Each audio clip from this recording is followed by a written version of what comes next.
Jakra. How's it going?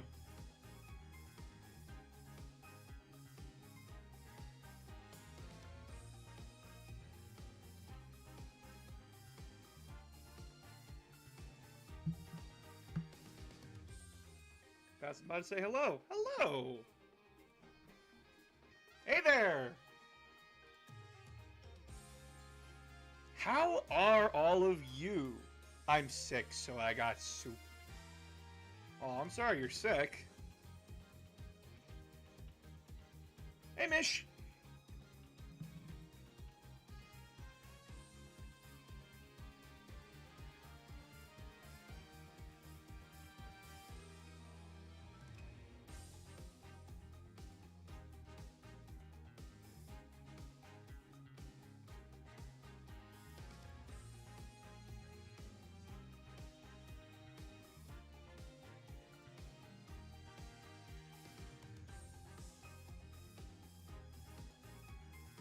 Roommate's got some big family gathering over from Africa, so cooking with a lot of peanuts again. Ah, well, that's nice.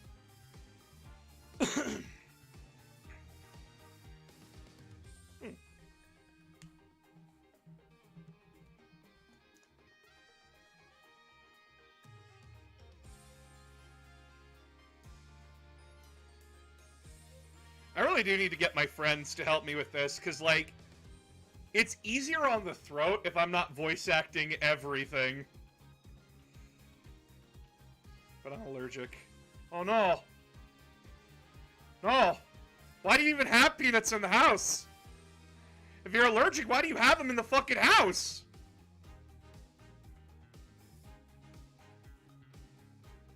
Hey! How you doing?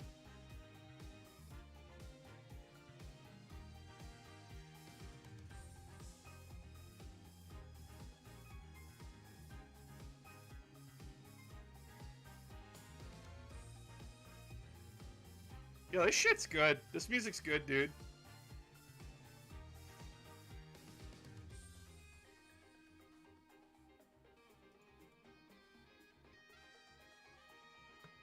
The only thing announcer definitely knows in spades is being handsome. Well, thank you. But they do a deep cleaning anyway after every meal. Well, that's good on your roommate. That's good that they do that.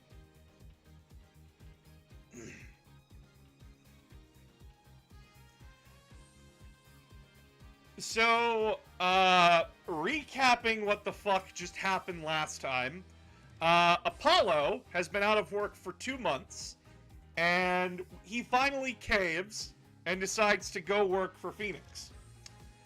Phoenix, turns out, got hit by a car. His favorite noodle stand was stolen, and his daughter's panties was stolen. We got that shit figured out. But it appears that the thief who stole all of it was murdered, shot to death. And we are now defending a Yakuza son, a Yakuza mafia boss's son. So, this shit has just gotten much darker and much more interesting. I have written up the beginning embers of my homebrew Space Marines. Nice! Good for you.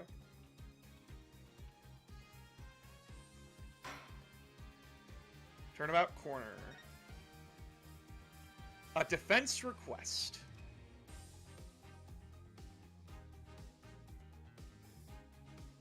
Oh wait, no, this is a turnabout corner day 1 trial.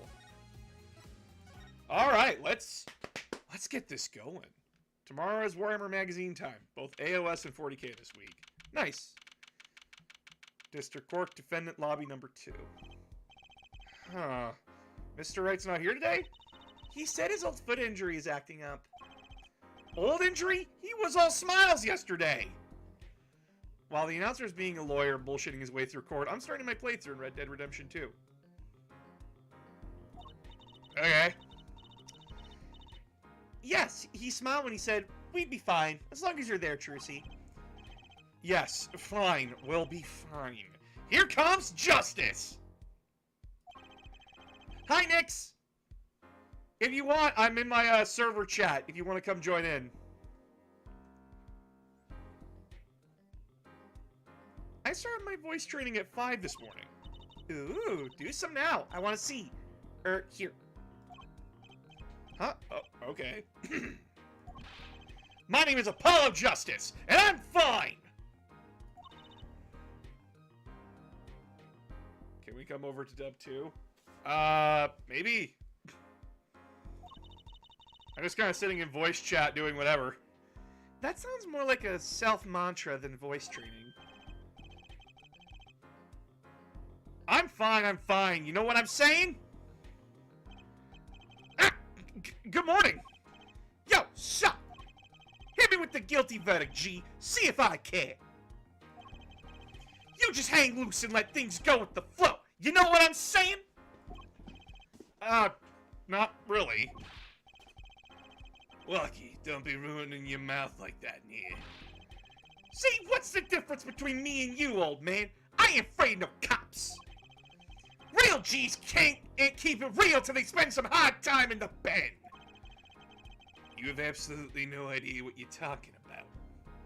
Yeah, if you guys want to hop in, as long as you got the good bean roll, you can hop on in. Not that big of a deal.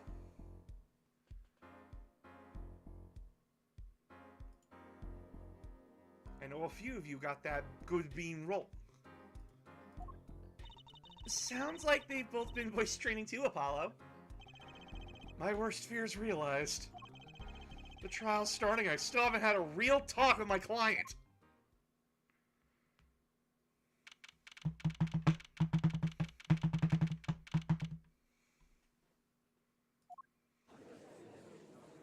Hey! Unfortunately, I gotta get ready for work in an hour or so next time.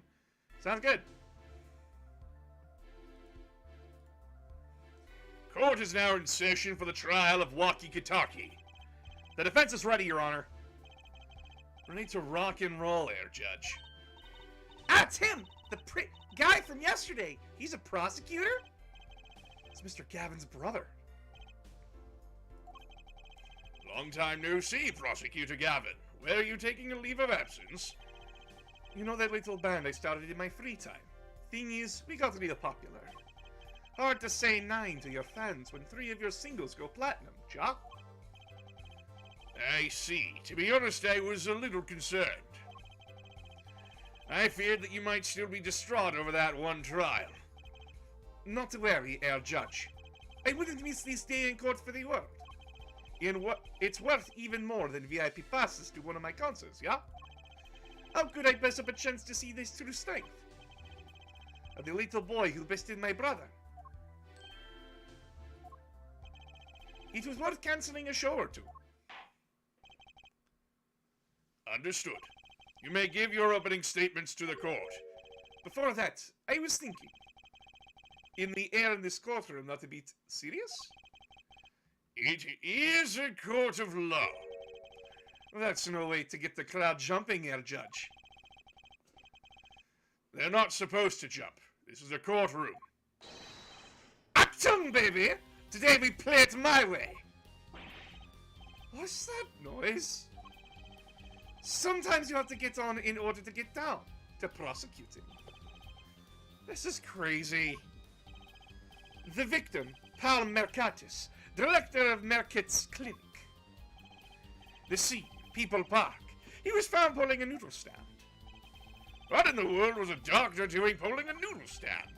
Yes, I believe you will only find that out by asking the defendant right here, right now. Because it's undeniable. And like he wants that salty noodles. He wants the salty noodles. Hi, Aramis. How you doing, bud? I'm doing alright. I'm healthy now. Here, I'll get the stream up for you. There you go. Okay. Here, you can be the German guy. Because it is an undeniable fact that he shot the victim. What do you mean, undeniable? If you are to glare at anyone, Herr Justice, glare at the punk in the defendant's chair. How dare you call my client a fucking punk? You see the way that he dresses. His crime was witnessed quite clearly, you see. Very well. Please admit this witness to the court. Hit that huge air guitar riff.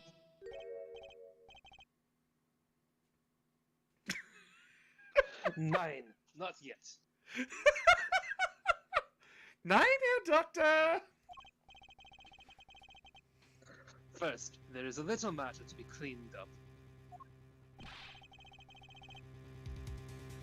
Could you talk without the accompaniment? 9. I swear I could see the guitar for a second. What is it, Prosecutor Gavin? The motive, Herr Judge. Why did the little punk do it? Why did he kill the director of Maractus Clinic? Is it Maractus or is it Merkitz?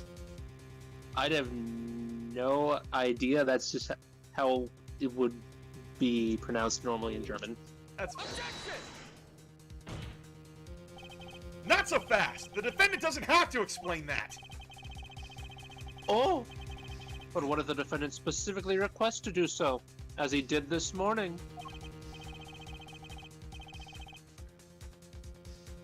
I want to give a shout out to all my homies. I believe he said.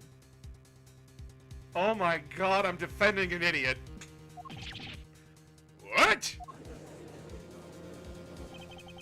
What is right? They always say that on stage. You should hit the crowd with the speed and ferocity. Sounds like you got you good, huh, Polly? Well, this is highly unusual, but the court will now hear from the defendant concerning his motive in the crime. So, you, son, are the defendant. Lucky, are you? I ain't your son, old man. You step to Kentucky, you best be prepared to step strong.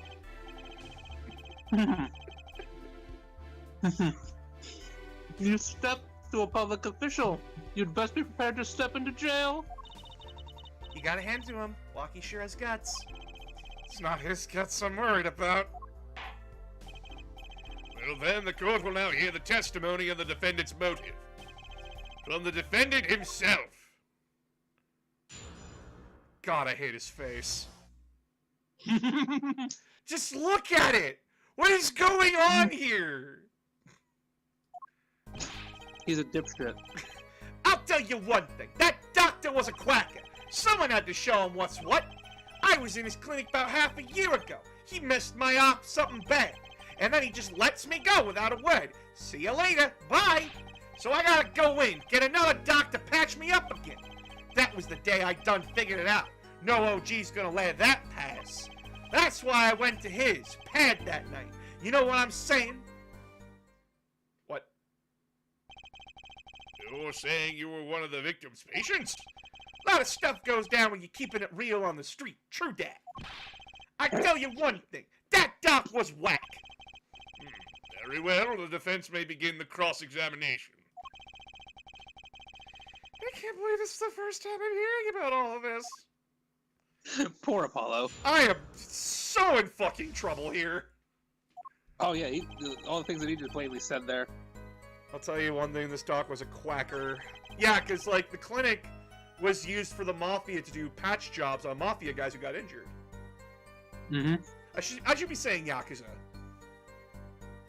Mm-hmm. Someone had to show him what's what. I was in his clinic about half a year ago. He messed up something bad.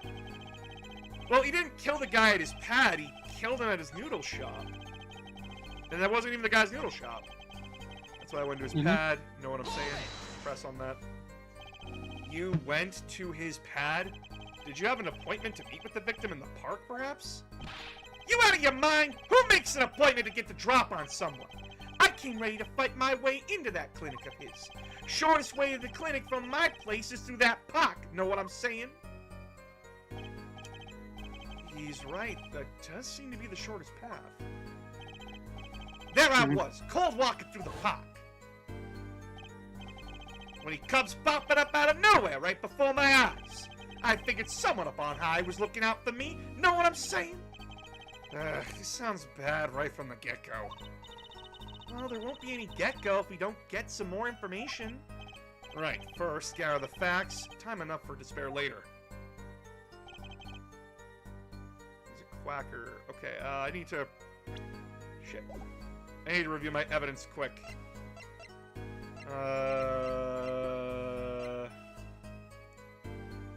Victim died pulling it, also known as a shiv. Panties. Time of death was at 10 p.m.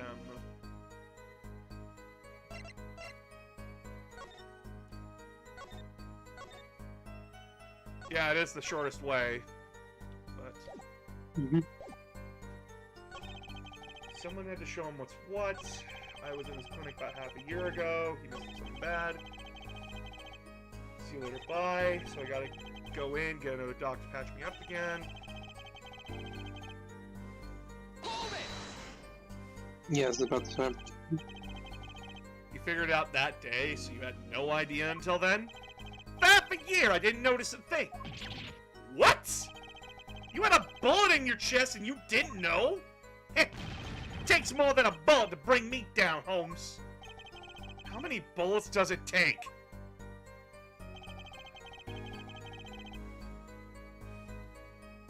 I think the answer has something to do with the shiv. It might be, but yeah, if he was going there with a ask him. I think you'll probably ask if he knows anything about the shiv, because the guy died to a bullet wound, but there was a shiv found.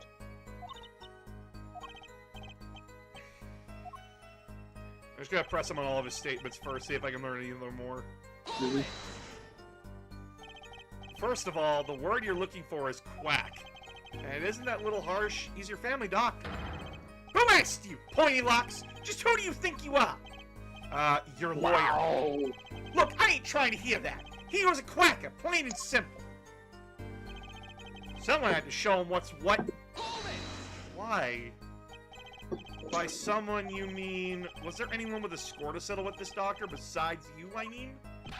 You better ask somebody else, Holmes. What do I care? I made up my own mind and did what I had to be done. Straight gangster style. But why are you so mad at this doctor? Yo, sit back and listen while I drop it, G-Man.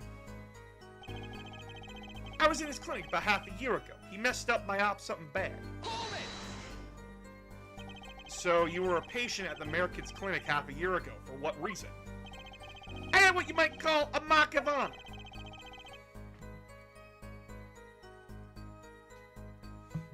Can you explain precisely what was wrong? We had a little run-in with the rival's family. That's when I pulled a jack move. Oh, he straight up got shot. They ran into an ambush. G busted the cap right in me.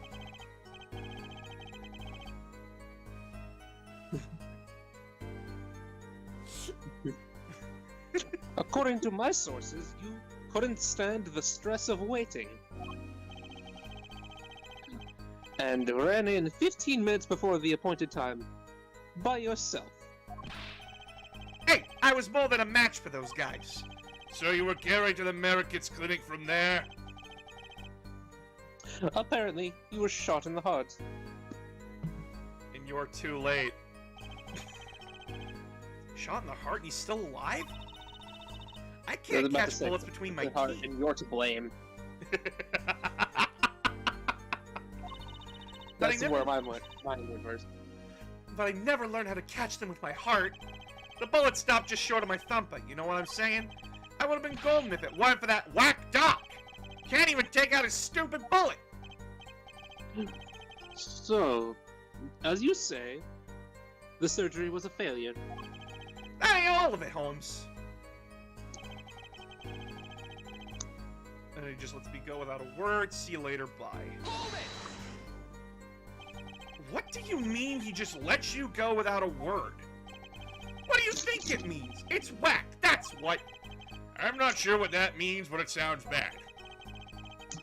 It sounds as though a doctor wished to hide his mistakes. Oh. This is why he let the defendant go. He's a liar, straight up. He's a badder G than me. So I gotta go in, get another doc to patch me up. So this bullet is still... You know it! I can still feel it! Right there in my chest, pressing up against my heart. Okay, Tony Stark, calm the fuck down. Your words are like a bullet straight into my heart. Or something to that effect. Incidentally, that's one of our hit singles. Well, that sounds like a straightforward case of malpractice. Word, J-Man, with no accent, that's for shizzle. Seems that there were issues with this doctor. Man, putting him down was like doing the world a favor. Walkie, please consult your lawyer before saying things like that. Chin up, Apollo. Back straight. But why did this mistake only come to light that day? It was found during the family health checkup. The family health checkup? That was the wackest thing of all! All she's lined up, taking eye exams and all that. Better die young than fade away, bizoy! Relief to hear. What's the relief? Oh, did your father not tell you? That bullet you carry so close to your heart, if not attended to immediately, it could kill you. What? Yes, Head Dr. Maractus had knowledge concerning this ticking time bomb in you. Knowledge that could have saved your life. No way! That's whacked! That is proof. Your checkup report. Ooh. Results for a checkup performed in June. Metallic object found near the heart. Oh, neat. How ironic that you would kill the one man capable of helping you. Oh no! He was as careless as he was. Not gonna lie, Clavier looks good. Nix! He is the enemy! Don't fall for his handsome features, his beautiful hair, and those beautiful blue eyes and that... No! Focus.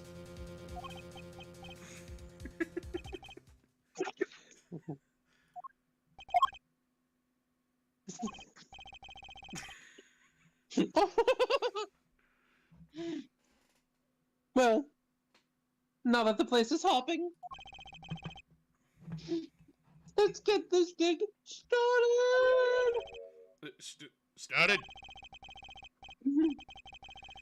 Clavier, You've had enough of a warm-up act, yeah? Time to hear from the witness. Clavier, stop trying to seduce everyone. That collarbone! Says Nix.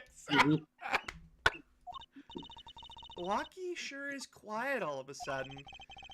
I'm a little uneasy myself.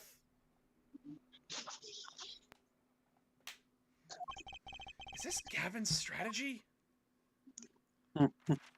What the fuck? So, you'll tell us your name and occupation.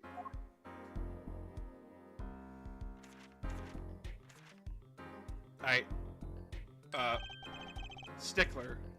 Wesley, okay. My name is Wesley Stickler. My occupation, I take it you refer... Prophet Society at law, under which definition I must confess to being unemployed. However, we must acknowledge the meaning of the identity, which is commonly attached to the notion of occupation. And once we have accepted this reality, we see that our confusion is not gestalt, per se, but drives the vagueness inherent in all representation of felt. Oh no! Oh no, it's a philosophy major! Ah, fuck!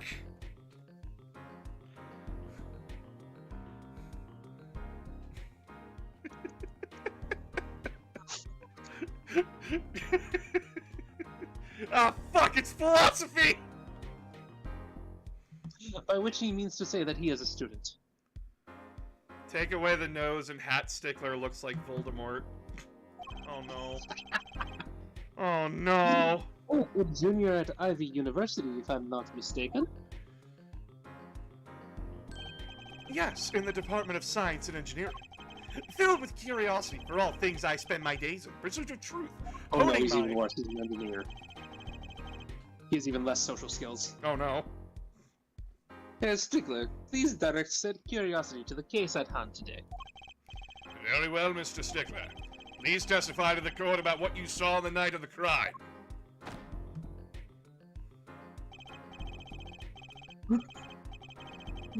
Understand the Homo sapiens possess. He's designed to receive and interpret data, sending images in the form of Shut the fuck up! I already hate him! I'm gonna stab him! Judge, there will be another murder in this court! And it will be this man! That night, I passed through the park on my way home from shopping, when I saw them. One man pulling a stand, another man facing him. I saw them quite clearly. The man facing the victim was the defendant. In his hand he held, yes, a pistol. It was pointed at the man pulling the stand. A shot. The bullet hit the man pulling the stand from the front square in the forehead. Ooh, there's an easy one. Was there anyone else in the park at the time? I could say with 100% accuracy that there was not. The pistol our witness refers to is this. The court accepts this into evidence. 2 rounds were fired. Fingerprints were wiped. Oh! Oh! Oh! 2 were fired! Very well. Mr. Justice, you may cross-examine the witness. Yes, Your Honor. Trucy, why are you staring like that at the witness? That man, I can't help but feel I've seen him somewhere before.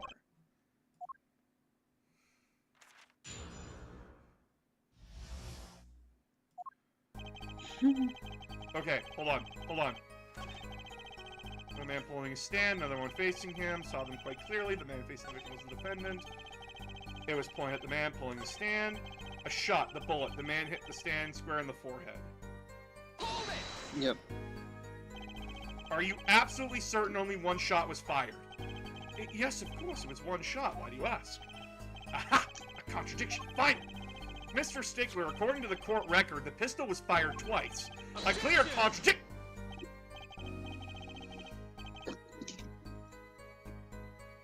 Oh. Oh no. Good eyes, hair, justice. You're cool. Real cool. Huh? You really think so? Yet, there is no reason why this other shot had to have been fired that night. Meaning? This pistol came from the Kitaki family mansion, yeah? I think it's not unreasonable to assume the pistol has been fired once before that night. During, perhaps, another altercation? He's got a point. Judging from his smug expression, I'd say Prosecutor Gavin had that answer ready before he even spotted the problem. He seems pretty confident in his testimony. We always make the biggest mistakes when we're our most confident. He's got a weak point somewhere, Apollo. Find it. Right. Better give that testimony another listen.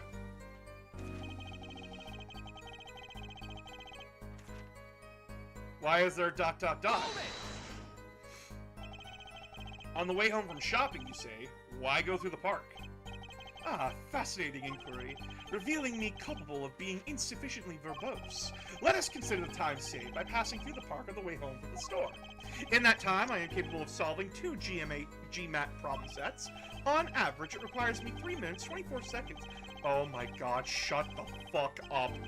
This was not a fucking invitation! It's a grandstand. That's enough. Enough. I get the idea.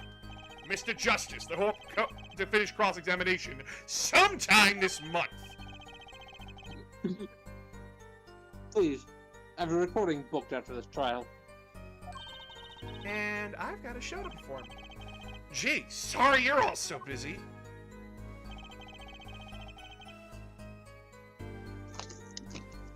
Okay.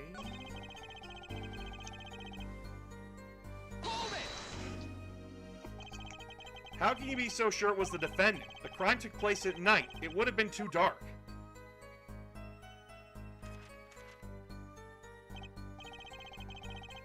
perhaps I was remiss in not mentioning this earlier. Huh? You see, in class, I always sit in the very backmost seat. Do you know why? Who cares? Because I do not wish anyone to copy my perfect notes. And this relates to your testimony how? I mentioned this illustrate my predisposition to that which is perfect. It was dark, you say, yet there are lights in the park. If I say the defendant was in the park that night, then he was in the park that night. It is a hard, immutable fact. He sure is confident. He seems to be telling the truth.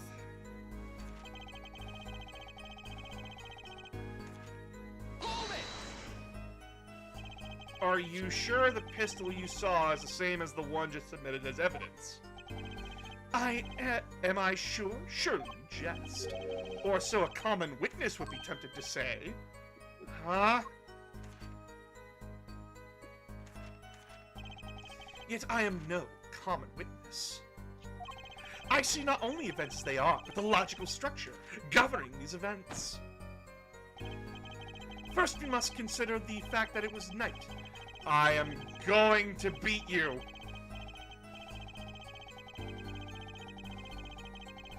I can't skip this.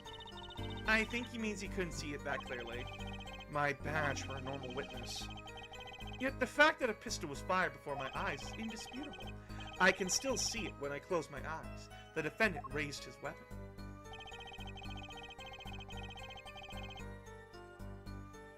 Press that. No, I already did. With the autopsy report? To the right temple. It would still be in the forehead. Right temple is not forehead. It's not? Temple is around the ear.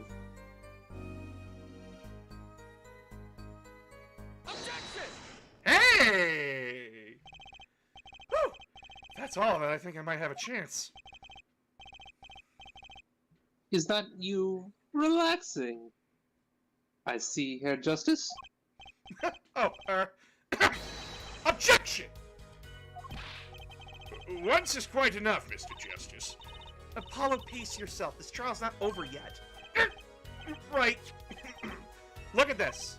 The autopsy report. Is there a problem with the autopsy? Right. A problem. Problem.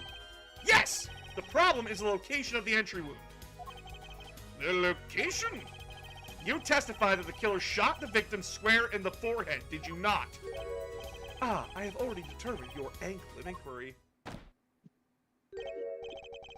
Allow me to explain. It is quite simple, really. First, understand that when I say square, I speak not in geometrical...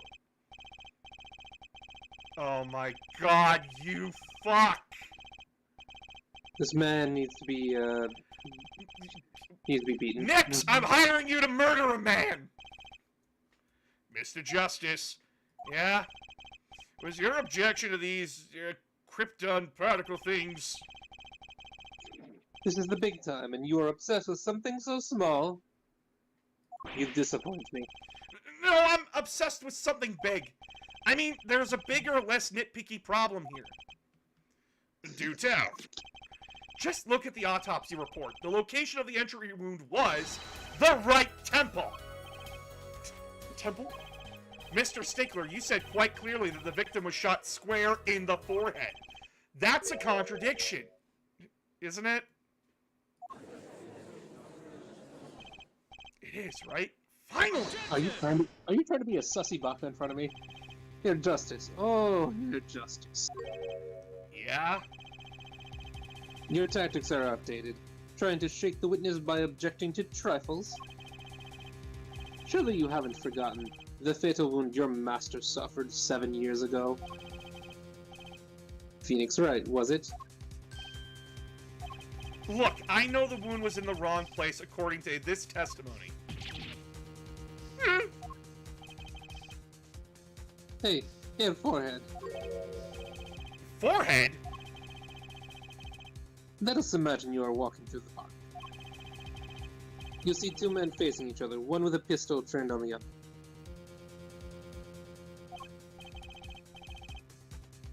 What would you do, Herr Forehead? Well, I guess I would try to stop them. I'd probably shout stop. And you, Fräulein? Me? Well, I'd probably scream eek. And you, Herr Strickler? What did you shout, I wonder? The victim turned his head at the last moment. Ah, yes, thank you for the jogging my memory. It sounds like an addendum to the testimony is required. I feel like we're getting nowhere fast. Nope. As soon as the killer raised his pistol, I took action. Cease this at once, you two, I cried with composure. The victim turned in the direction of my voice. Okay, he's claiming that the victim turned his fucking head. Okay. Or Apollo. Whereupon our cowardly killer, the defendant, appeared to have become frightened. Tossing the pistol aside, he fled from the scene. I see. So you attempted to stop the crime. Indeed, with composure. Well, maybe the criminal wouldn't have fired if he hadn't shouted like that. That doesn't really matter now, unfortunately.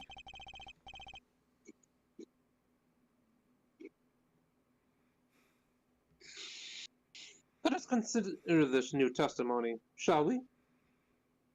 Oh, fuck. Why are we getting all this evidence now? Observe the diagram, if you would.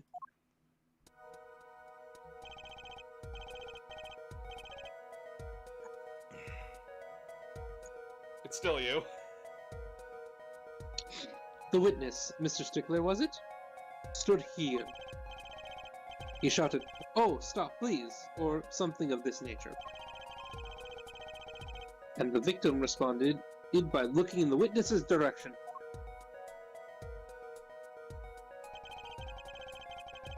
If the killer were to have fired at just that moment. As we can see, the bullet would strike the right temple, as in the report. I'm checking something quick. There's no bullet hole on the stand.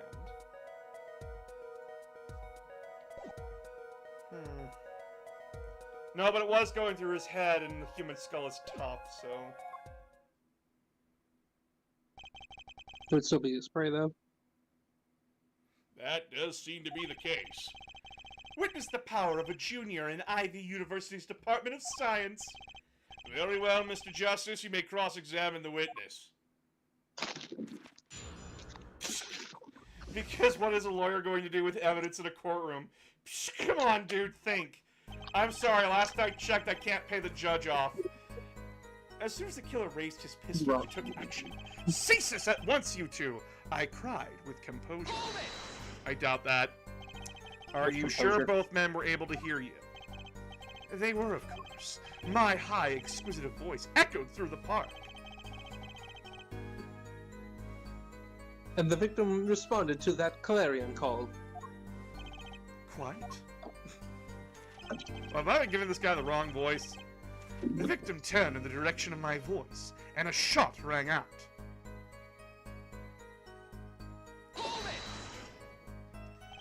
Did you hear the gunshot at the same time as the victim turned? Indeed. I would say about the same time, to be precise. And the victim didn't ask for your help? It could be said that he didn't have time to ask. He didn't even have time to take a single step. I'm totally sure that the killer fired because Mr. Stickler startled him. Don't say that too loud, Trucy, please. Whereupon our cowardly killer, the defendant, appeared to have become frightened. Can you describe the killer's actions more clearly? He seemed quite surprised, especially considering that it was he who did the deed. As we can see, human psychology is a tangled web indeed.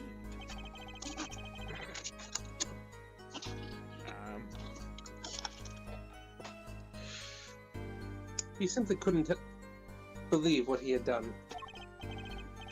He shot, he panicked, a common tale, but true. Unfortunately, before I could take further action, tossing the pistol aside, he fled from the scene.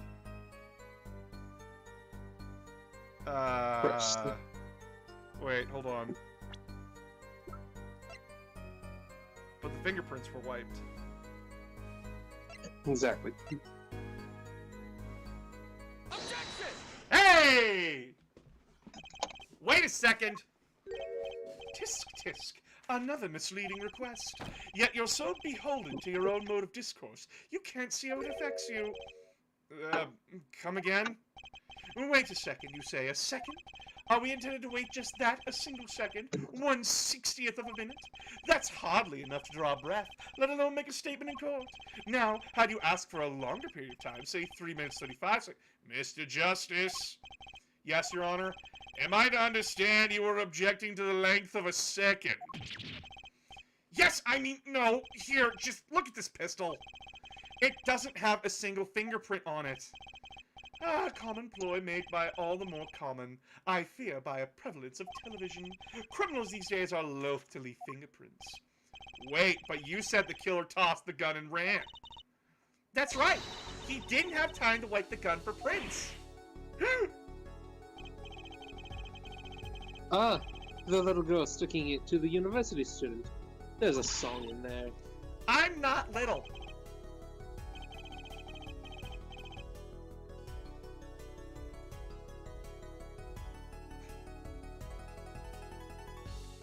Zach, it's a fucking Phoenix Wright game. Nothing feels right. Then let's think like adults, shall we, Fräulein? Eh? What if the killer, the defendant, was wearing gloves?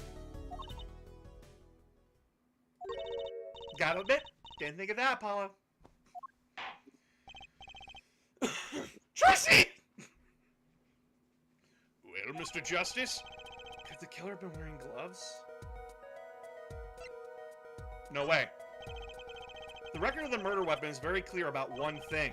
The fingerprints were wiped, which means some trace of prints remain, which contradicts your testimony. If everything happened as you said it did, he wouldn't have had time to wipe the pistol.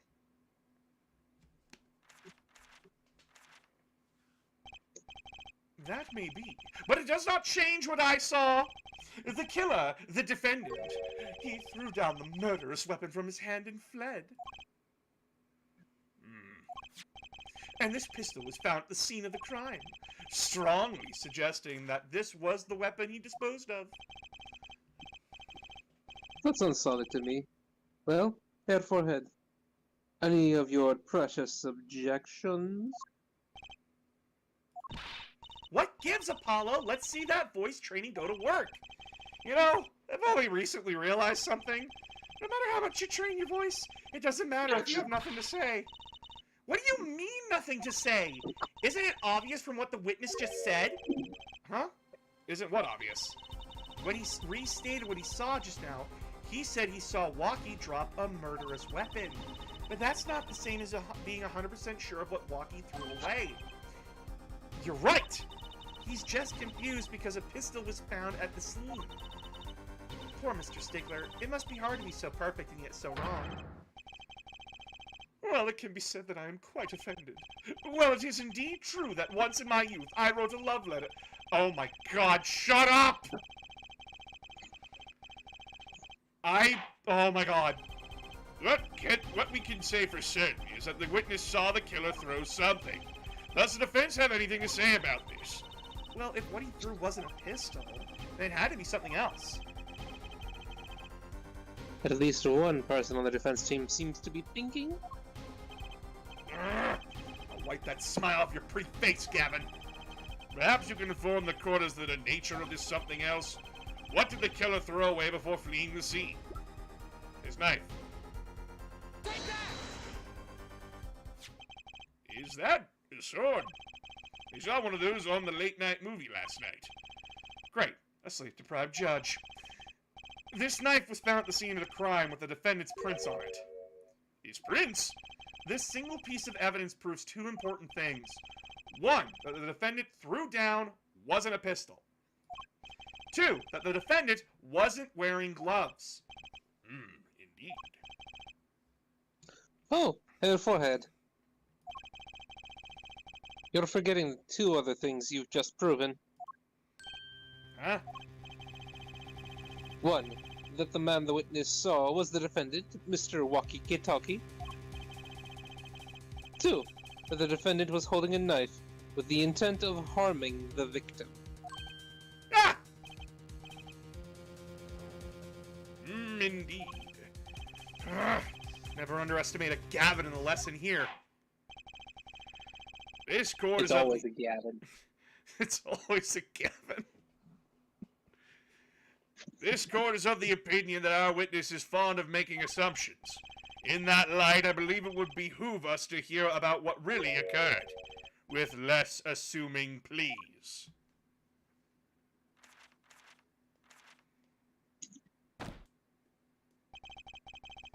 It is always the same with you people. Mark left the house on foot, and 5 minutes later, his brothers left after him. How long would it take for Mark's brother to catch up to him? Assuming that Mark never had to stop for a traffic light. Oh my god, get your 5th grade math out of here. If that were a probable situation at all, yet here you are, assuming that my assumption is no better. What this court assumes is that the witness will testify as to what happened after the shot was fired.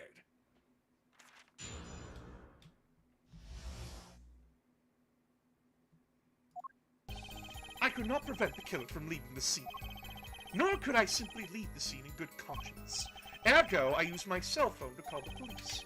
Until the police arrived at the scene 10 minutes later, I saw no one else. Why didn't you chase the killer? He was, as you say, a killer. Of course, I could have run him down, yet what would he have done when uncornered? Sadly, it takes more than an aptitude for solving quadratic equations to know that. Did the testimony earlier not prove the defendant's presence at the scene? And do we not also now know that there was no one else there? It seems clear that we have our killer. Does it not? Does it not, Mr. Justice? I'd better find a way to take this testimony down quick.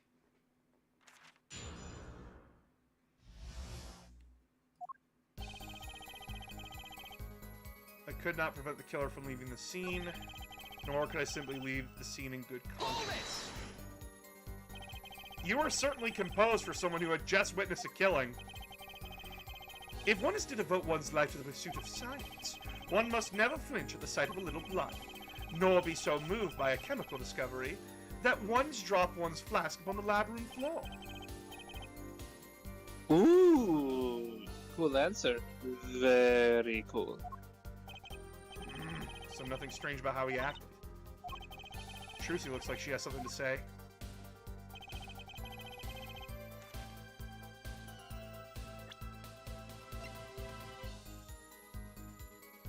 Who could have dropped it?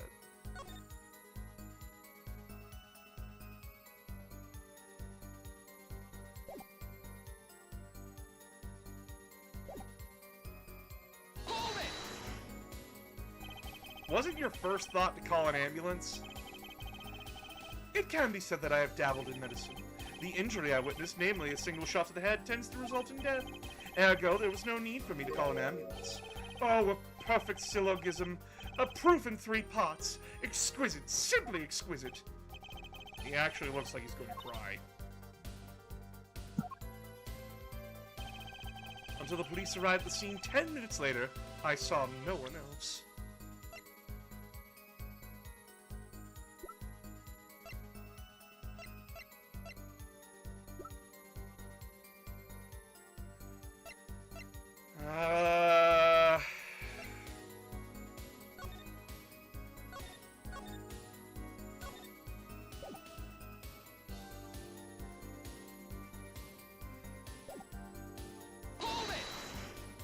Is there a watch charm on that phone? There is, but I can't prove that the phone's his. Can you tell us in detail about these 10 minutes? I stood in a state of heightened awareness. Anything could happen at any moment. Anyone could appear from any direction. Is that all? No one came. Nothing happened at all. I saw it all, which is to say, I saw nothing. It was late at night. It's not odd to think there would be a few people around in the park. So we just stood there watching? Not much to go on there. Sure, see, if you've got something to say, by all means say it. This witness is way too self-assured. There's gotta be a weakness somewhere in the testimony.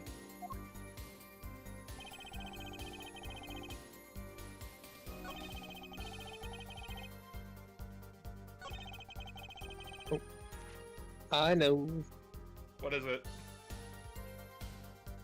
On the map, if he was at the location, he would have been able to see the Kitaki house, which we know also got the whole vandalism situation at that time.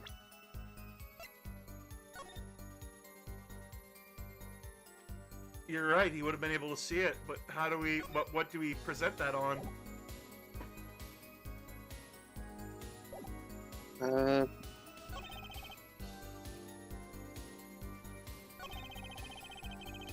Could not prevent the killer from leaving.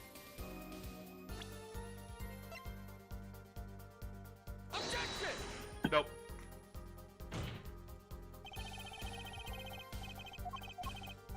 I'm sorry, but I can see nothing faulty.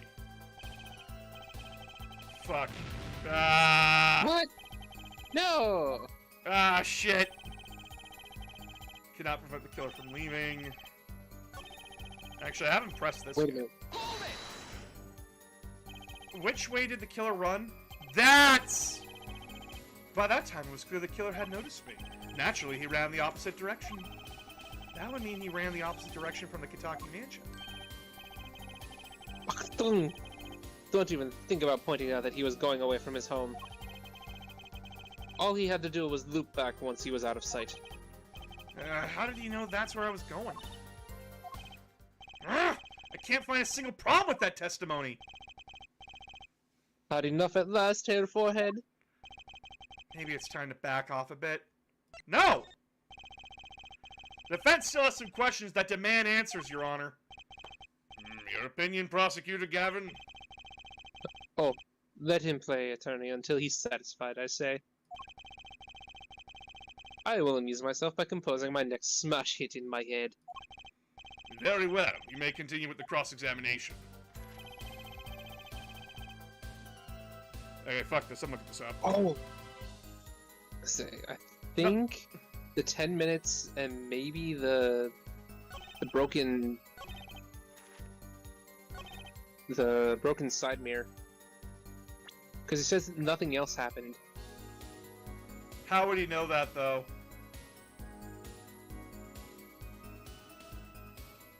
Well, if he was there at the time of the murder, wouldn't that have been about the same time as the hit and run? Like, he would have heard it, and canonically, he flew a good distance. I don't know, dude. I'm just guessing here at this point. Just feel free to look saying. it up. Yep. Feel free to look it up, because we don't want you to lose.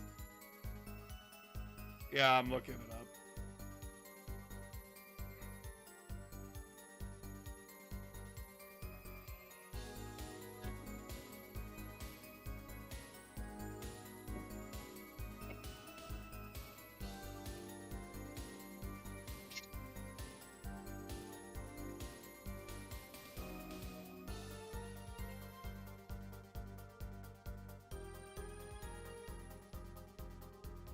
Day 1 investigation.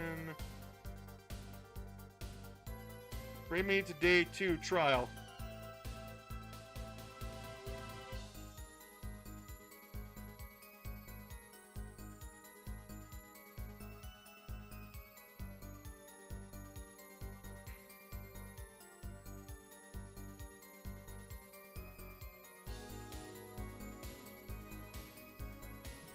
Oh, fuck. No.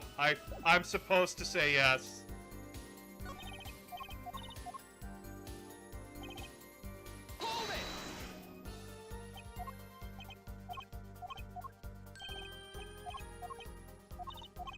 Okay.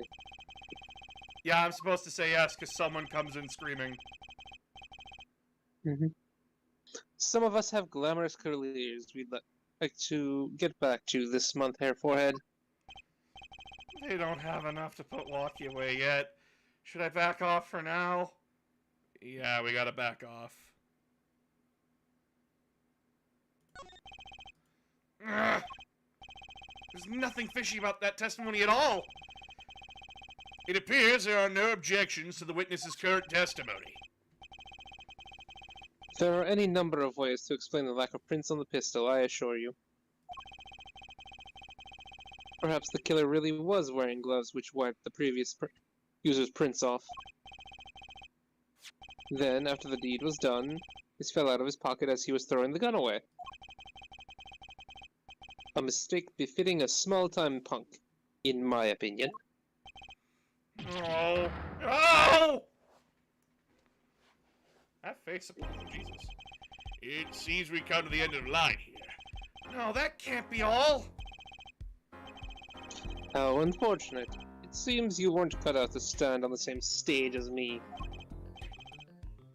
Were you, Hair Forehead? I believe this brings the cross-examination to a close. This court will now declare a verdict for the defendant, Walkie Kitaki. Yeek! What? What? Whoa! What just happened? Trucy? Nobody move. What's the meaning of this? Who are you?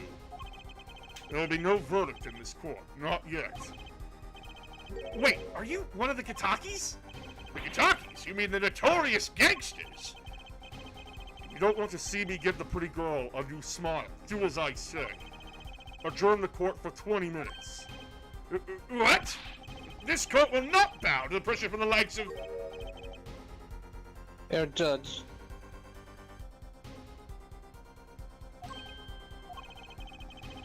I see little point in further aggravating this gentleman.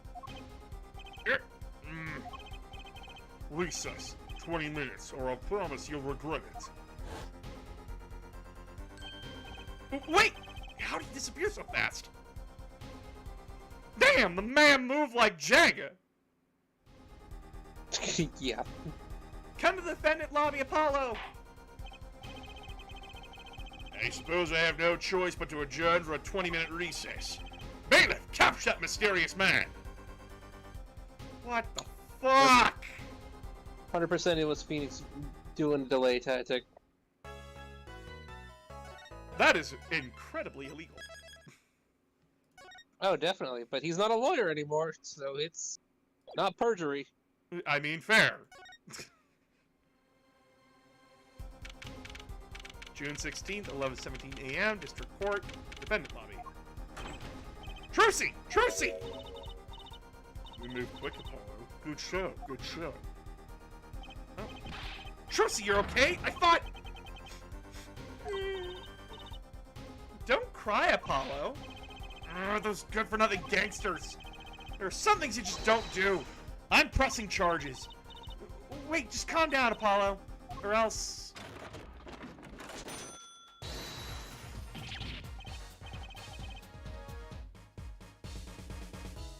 I am at a loss for words.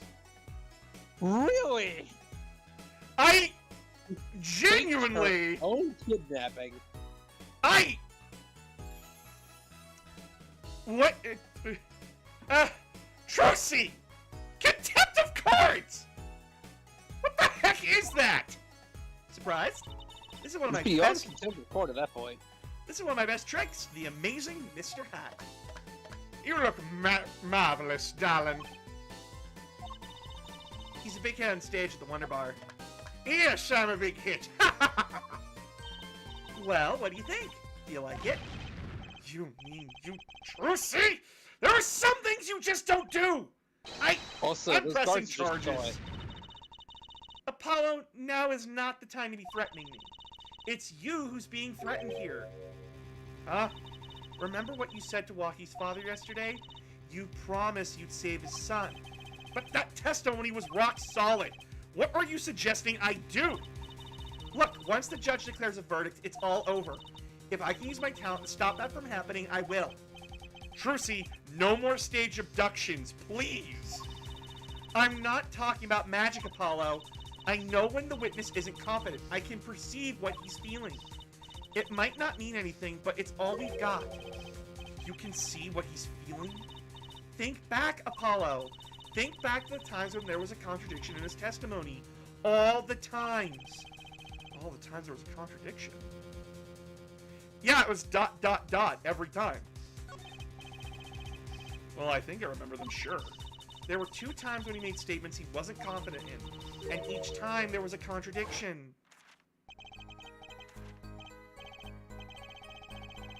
Yeah, he had to stop and think.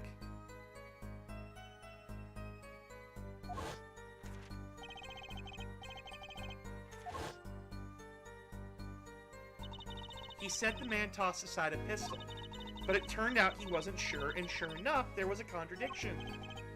Well, that's true, but how does that help us? Didn't you notice anything?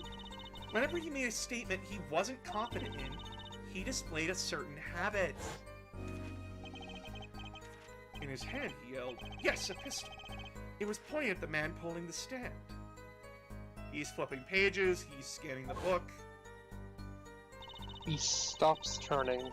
Did you see it? The very moment he said the word pistol. His fingers got all tense, and he fiddled with the corner of a page in his book. How am I supposed to see that? Well, I could see it. How else do you think Daddy went 7 years without losing a game of poker? What? The power of body language. I always sat next to Dad during big matches. I could see his opponents were feeling.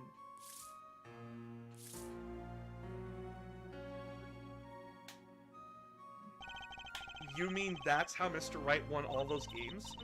It's not cheating officially. I wasn't looking at their hands or anything. And I wasn't there all the time either.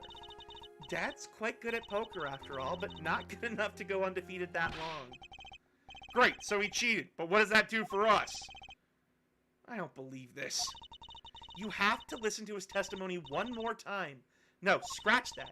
You have to watch his testimony, perceive the truth. Watch a testimony, perceive the truth. The only thing I'm perceiving is that I'm going to lose. Not true. Dad said so. He said you have the power, Apollo. You got the touch!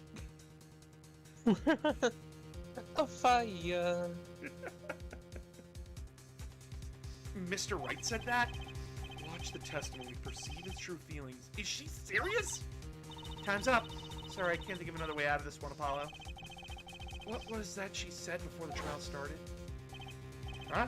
Mr. Wright's not here today. He said his old foot injury was acting up. Yes, he smiled when he said we'd be fine as long as you're there, Trucy.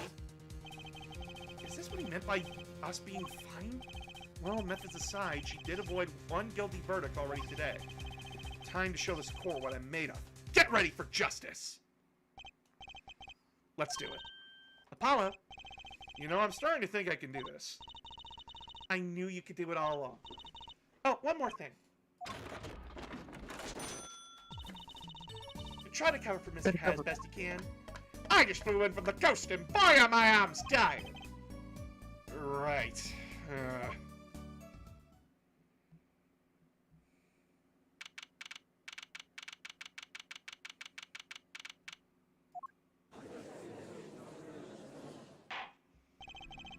Court is now back in session. Right, we're fine. I'd like to say to the young lady standing next to you, Mr. Justice. Oh, you mean me? Don't you have anything to report? Anything concerning the mysterious phantom in the silky top hat?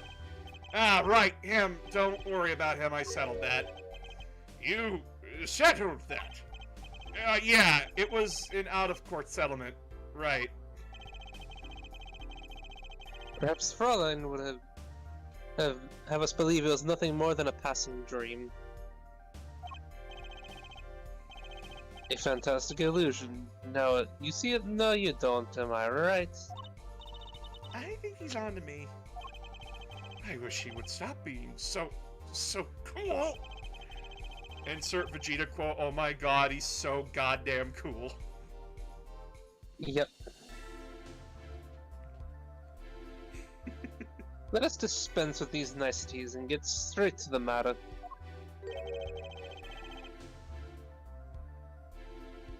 What are your plans for our gifted witness? Right. The defense would like to request another cross-examination. Because I forgot to ask something. There was no issue with the witness's previous testimony. I will grant your request, however, but this court will not permit stalling for time. Understood, Your Honor. Don't forget, Apollo. When he isn't sure about something, he has a habit of fiddling with the book.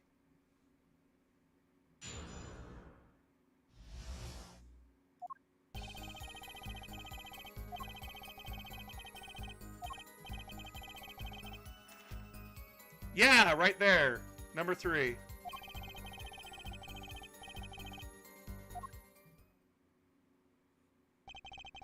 I'm not sure I'm qualified to watch testimonies after all. Focus, Apollo. Find his weak spot. Focus. If only it were that easy. My ears hear what he says. My eyes see his expressions. Do I have to do something more? What other senses do I have? Think, Apollo. What's this? My bracelet.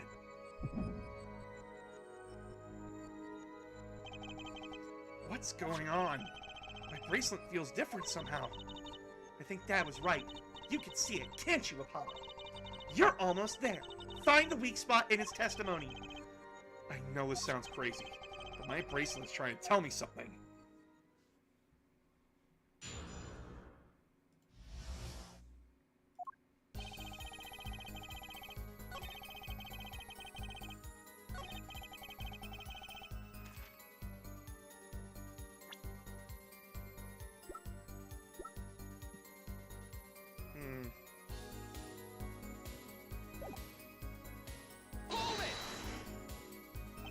So you called immediately after witnessing the murder. The police undoubtedly have a record of the call. Why not check with them? Wait, Apollo. This has to be it. Wait, you mean his habit? Don't forget, Apollo. When he isn't sure about something, he has a habit of fiddling with his book. The only time he even had the book open was here. Which means this is the place to look for this habit. I don't know how I know, but I know. Know what?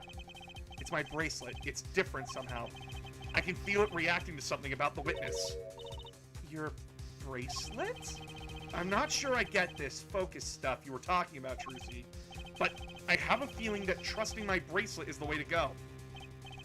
Okay, we just need to touch my bracelet with R as it reacts to the testimony.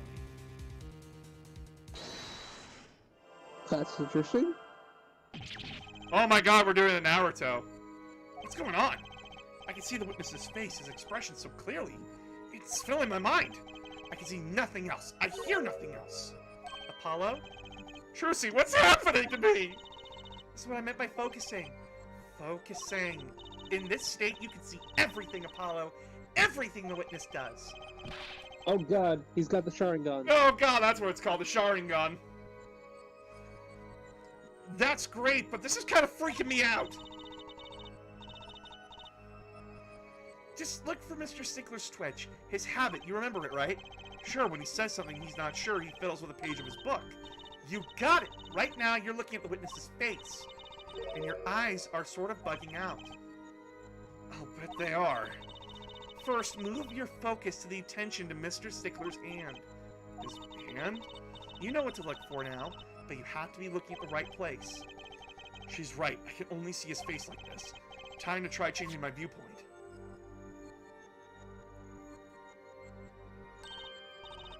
Perfect! Now you're really ready. Ready for what? Ready to perceive the truth behind the twitch. Perceive. Try listening to the witness talk as you focus. Then watch for his habit. Right. You mean when he fiddles with the page. That's right. That's your signal to look closer to proceed with R. Find his weak spot, and I guarantee you'll be able to give him the royal flush. Spoken like a true pokerhead's daughter. I'm a magician, thank you very much. So I have to pay attention to his words and his fingers. Don't worry if you miss it. You can always try again.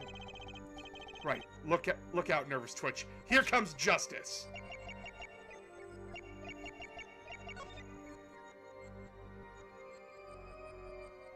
Gotcha! Oh, that's fucking... Oh, God, it is the Sharingan. I told you. Oh, God. I saw it just now. I could see it. Mr. Justice, do you have swirling. something to say? All this banging of desks is quite bad for my circulation, you know. Mr. Stickler, allow me to ask you a simple question. Why did you fiddle with the page of your book just now? The very moment you mentioned your cell phone. What are you talking about? I'm curious now about the cell phone of yours. Mind if I ask a few questions? What do I ask? Ask to see his phone. Mr. Stickler, please show me your cell phone. Huh? Why? Whatever for? Show me and you'll find out. Well, I can't. I don't have it, you see. You don't have it. Mr. Stickler, is this your cell phone? Yeah! Where did you get that? That's the phone from yesterday. Look, a cell phone. Someone dropped it beneath this tire. If the car moved, it would be crushed for sure. I wonder if it belongs to the doctor here. How strange, Mr. Stickler. Can you explain why your cell phone is sitting here in my hand at this very moment? Wait a minute. What is the meaning of this? The cell phone was found yesterday in the Merrick's Clinic garage. Merrick's?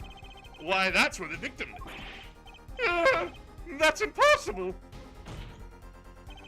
Mr. Stickler, you lied to the court, didn't you? If your cell phone is here, how could you have called the police?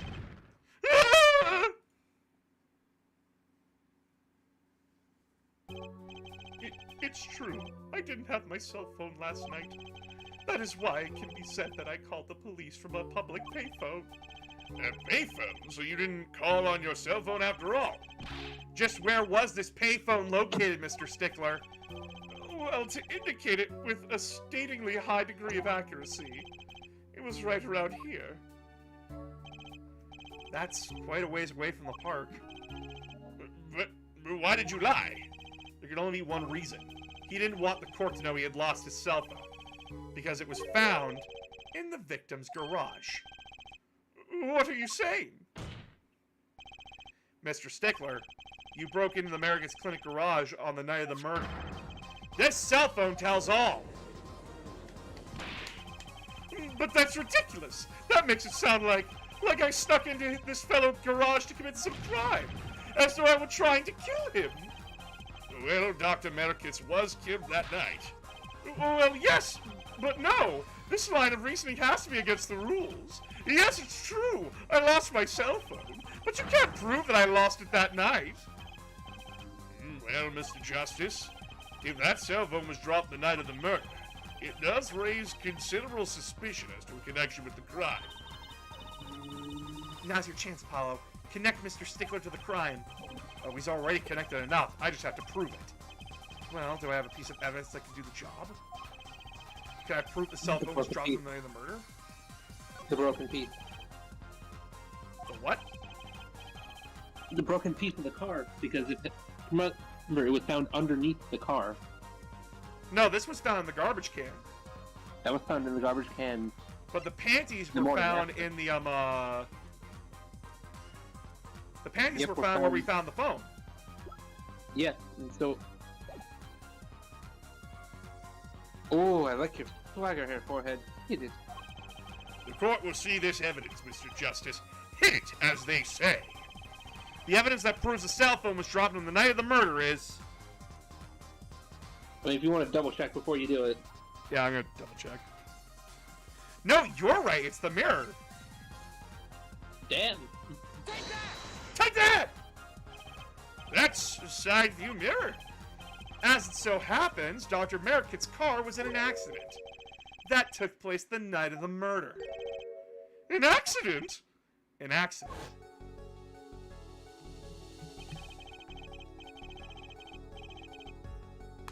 It happened a little after 9 p.m., just outside People's Park, our murder scene. Dr. Merrick's car hit a pedestrian. What are you trying to say? From the absence of a mirror, it's clear that the car was parked after the accident, which means it was parked there after 9 p.m. on the night of the murder. If your cell phone had been dropped before the car was parked in that garage, then it would have been crushed. After all, it was lying on the ground right under the wheel. Ergo, Mr. Stickler, the only time you could have dropped this in that garage was after 9 p.m. the night of the murder in the park. Ah! Mr. Stickler, you know what this means. You did break into the victim's garage that night. This is most unexpected, Mr. Justice. Are you naming the witness as a suspect in the murder of Pal Merkins? No, stop! This is too much! This can't be happening! Prosecutor, say something! I suppose it is worth saying this. No connection has been found between Wesley Stricker and Pal Merkins. That is, other than these.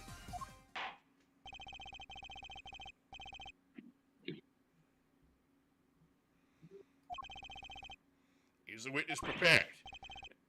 Yes, Your Honor. I know that face. That's the face of guilt.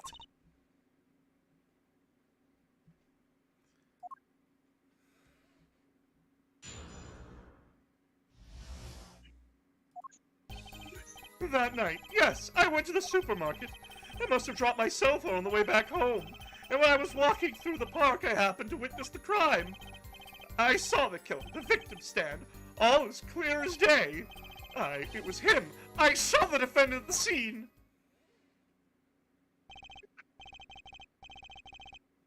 Yes, but your cell phone was lying in a garage. Ah, yes, well, you could see. My model of cell phone has a defect. It is given to roll. It's quite a pain when I drop it alongside the road, you know. How the fuck does this thing roll? Looks like a normal cell phone to me. In any case, Mr. Justice, the cross-examination, please. That's funny. The bracelet didn't react at all during that testimony. His nervous habit must not be acting up. I didn't sense anything either, actually. Looks like you're on your own this time around. Right, no problem. I hope. Here comes justice!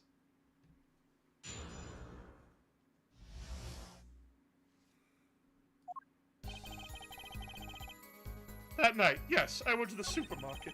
I must have dropped my cell phone on the way back home. I saw the killer, the victim, the stand, all as clear as day. Okay. This part of the testimony is the key. I know it. Should I press on about the killer, the victim, or the noodle stand? The stand! Do you happen to remember the noodle stand? Quite well, yes. For a student of the sciences, keen observation and healthy curiosity are vital.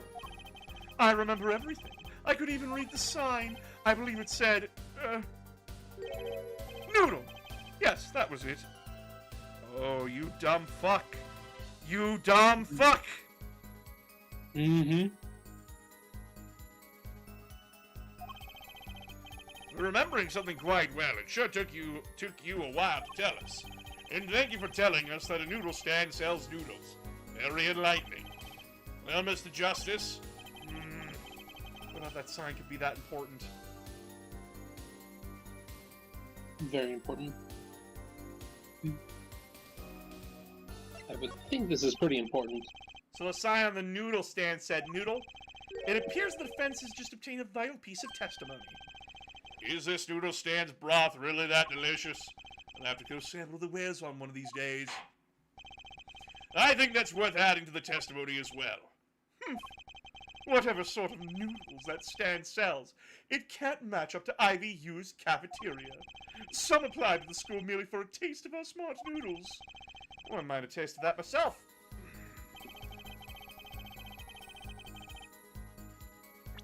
We gotta present the stand. Mm-hmm. Objection! Objection! And you're absolutely sure the sign read noodle. Why, just last week my professor offered me this praise. At least you have good eyesight, Stickler. I'll give you that. It read without a doubt. Noodle. I see. Why are you looking at me like that? Is that pity I see in your eyes? Let's take a look at our map, shall we? So you're claiming that when you saw the sign, you were standing here, was it? Although it would have been a bit hard to read the sign from this spot. You think so? Mr. Stickler, I'd like you to please take another look at the stand and to carefully read what the sign says. See, the sign actually states the name of the stand's owner. Eldunes. Inconceivable! I said it was definitely noodle for sure. Positive. I'm afraid your professor was wrong about that eyesight. I wouldn't be so quick to jump to that conclusion. The sign you saw changes everything. The witness says the sign said noodle. And he saw it right. So if we go to the stand here before we start... Mm-hmm. Yeah. He was standing in the opposite direction. Mm-hmm. Yeah, I think we gotta indicate that. Yep. That there's one spot from which the sign could be read, and the way Mr. Stickler claims... What? Mr. Justice, show us this spot. The witness actually viewed the stand from this location. It can only be here.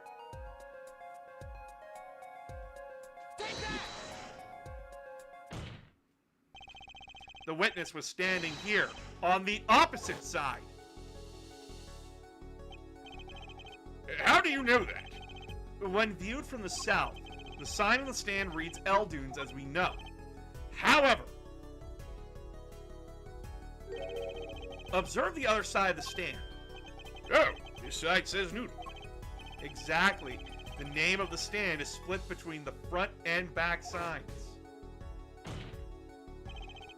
Mr. Stickler, you lied to the court. You witnessed the crime from the northern side of the park, not the south.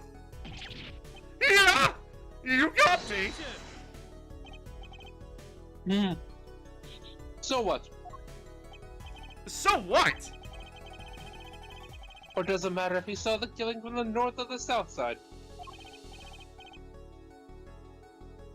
It makes no difference at all. He's right. Travel far enough to the south and you will end up going north. Viewed on a global scale, directions are utterly without meaning. Actually, maybe he's right. What does it change? It changes everything, Apollo. Trucy? Remember his testimony from before. Though, to be honest, I'm a little scared of where this is leading. Because if he's on the other side and he'd yelled out... He's the panty thief. Mm-hmm. Because there's the can. The killer and the victim are facing each other. Then, at the moment the killer raises his weapon, Mr. Stickler shouts. At which point the victim turns his head to look, and the killer fires his pistol.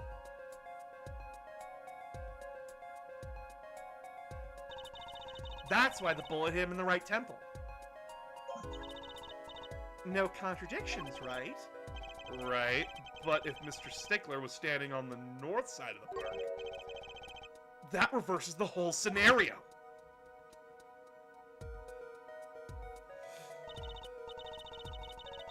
Completely. If Mr. Stickler shouts from where he is now, and the victim looks in his direction,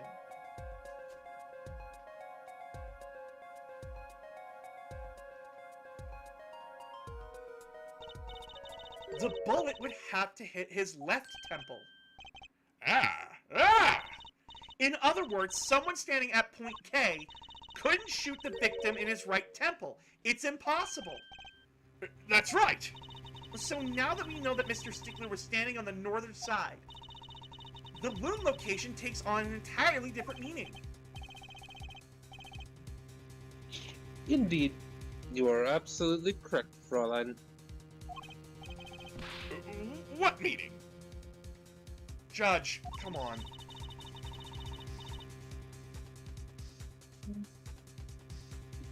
The entry wound was on the right side of the victim's head, correct? Well, the right side of the victim's head is north. North? Ah!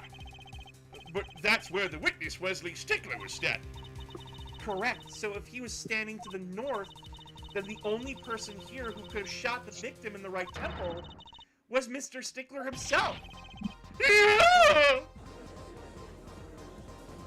Oh my. Oh my. Order! Order! Order! Wow, the apple didn't fall far from the tree. She's flipped this whole case on its head while I was still figuring it out. Clarify one point for me, if you would, Air Forehead. What now? Are you truly accusing this college student of murder? Well, I can't say he exactly looks innocent, but something still doesn't feel right. I just can't picture him as the real killer. No, please! Looks aside, I'm really a nice guy! All my friends say so! He doesn't have friends. Let's hear what the defense has to say. What are you going to do now, Justice? Should I really accuse Mr. Stickler? Accusing another crime. Oh, he's guilty of another crime!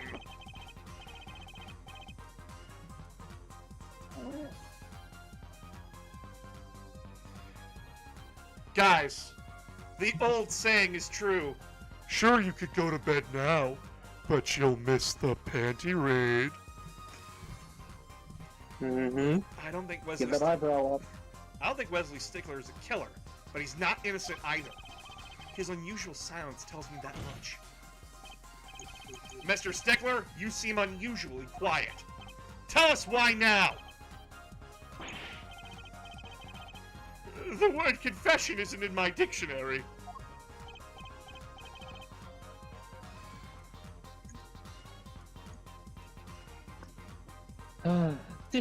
This, Air Forehead. I'm afraid it fails to you to elucidate Stickler's silence. Mr. Justice, you did say you were accusing the witness just now. For a crime other than murder. Your reason? The court's all ears. I know he's guilty of something, but what crime other than murder is there? Do I have evidence that shows his involvement in some other crime? Your evidence, the court's all eyes, Mr. Justice.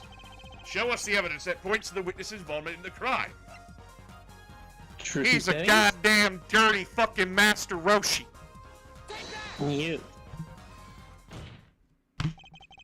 The evidence is this! What is that? Women's underwear? Hey, those are mine! The man is fiddling. Ooh. The man is fiddling! He is very much fiddling.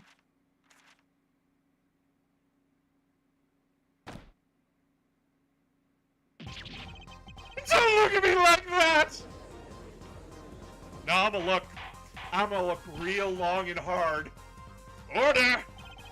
Mr. Stickler, while I can't say this comes as a shock, it's not what it seems by Pythagoras' theorem!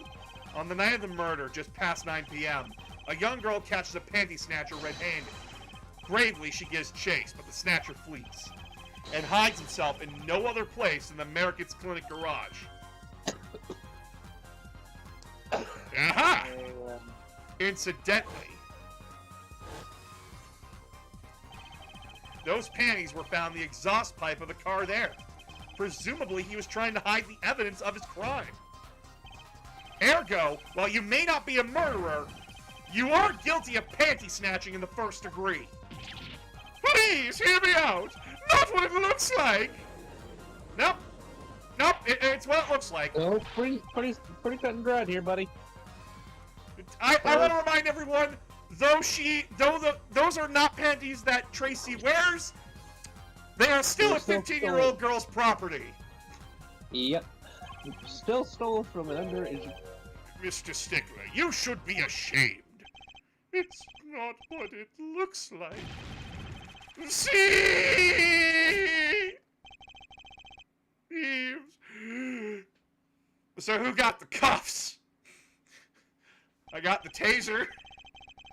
So are we to understand that you were silent not because you were guilty of murder, but because you lacked the courage to admit your theft of this girl's undergarments? Yes, he was literally being a sex pest. Perhaps you are not aware that my school's name was originally written TV. IV. I stands for intelligent. V stands for valiant. See? Your point? I'm not done now. I'm a major in the science department. And what does science teach if not curiosity? Yes, we of the IVU science department are valiantly curious. No challenge is too daunting, and what a greater challenge! Come on, you're talking about a girl's panties here. No, you do not understand. A mystery is the unknown, and the unknown is unacceptable. And my friends, when it comes to mysteries, those panties are the promised land. Kill him. You know Hold what? on. Ignore the cuffs. Ignore the cuffs. Hold on. Get the night fix. Guys. Remember that Tracy's underwear is a bag of holding. From the moment I first laid eyes on them, I was compelled to investigate. For science! A full-sized car tire was only the first mystery those panties revealed. Okay, you know what? Fair enough. Okay! We're not beating him to death Okay! yet. Chat! We're not beating him to death yet. Chat! He This wants man! hammer space. This man Not was to curious smack. about a real-life bag of holding in their world. Okay. He Yes. gets away with it this time. Yes! I This one saw time. her do it! She pulled a tire out of those panties! That's not all. First there was the tire, then a stew pot, and a frozen chicken! One mystery after another! It was magic! I remember now! He's one of the regulars in the audience at the Wonder Bar. Huh? He's talking about my magic panties trick.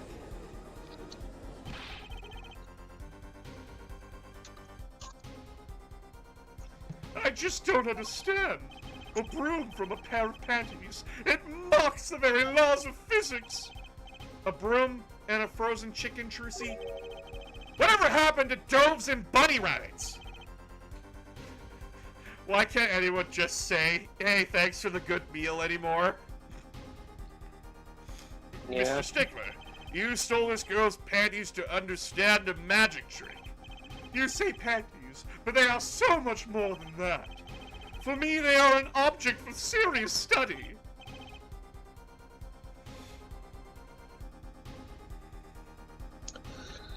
I wonder.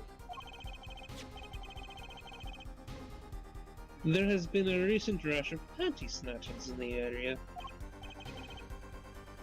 Were they all you? I am sorry, but I did it for science. Each time I spied a pair of panties flapping in the breeze, then this would be a pair that would have been loose. Even that night she chased me through the streets, I wept tears of joy. Perhaps it's the night that I will seize the truth that lies within. Yet woe was I, for once again the lacy heart bound truth slipped. And still that leaves one thing unexplained.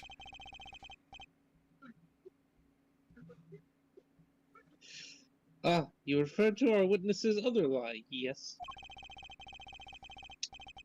The witness claimed he saw the crime from the south, but was in fact in the north. Indeed.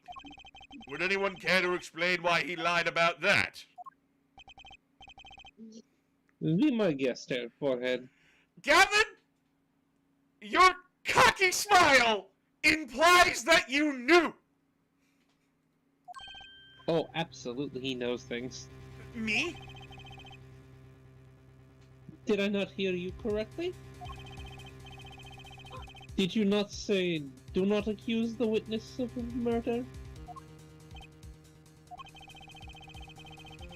Why then did the witness lie about his location at the time of the shooting?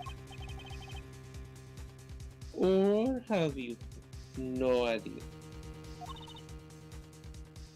Apollo, there's something about the way the diagram is arranged right now. When you think about it, right near where Mr. Stickler was standing, isn't there a... Well, Mr. Justice, what say you? Do you have any evidence to show why the witness lied about the location? A notorious panty thief. Take that! The evidence that shows why he lied is this. Nix is What? down bad. More panties? Nix is down bad. Yeah, no, Nix loves this kind of archetype. It's okay, Nix. I thirsted over a card cheater just the other case.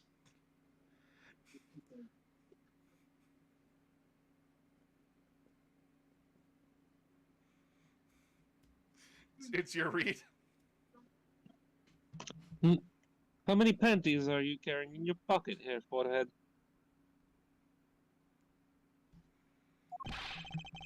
These are the last, honest.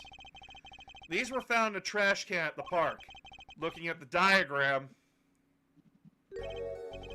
we can see that the trash can was right next to where the witness stood. Mr. Stickler, you did it! Alas, I'm a failure as a scientist! I can't unravel the mysteries of the universe! I can't even unravel a pair of panties! So, these panties are your handiwork as well?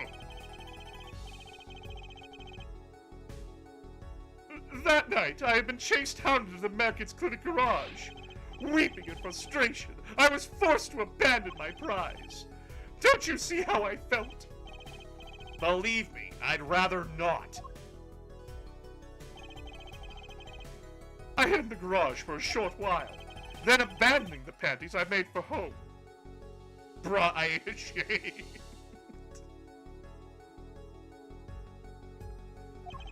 To avoid the office where the girls worked, I went towards the south entrance. When I saw them hanging there on the clothesline by a giant mansion. A giant pair of panties! Apparently he didn't know those bloomers belonged to the mob. I had them safe in my pocket, ready to take home, when I stumbled upon a murder. The murder of Dr. Merrick's. I reported what I had seen, but as I waited for the police to arrive, I got scared. What if they searched me? That's when you disposed of the bloomers. Yes, it was a severe blow to the progress of science, but one that had to be borne. Fascinating if disturbing tale.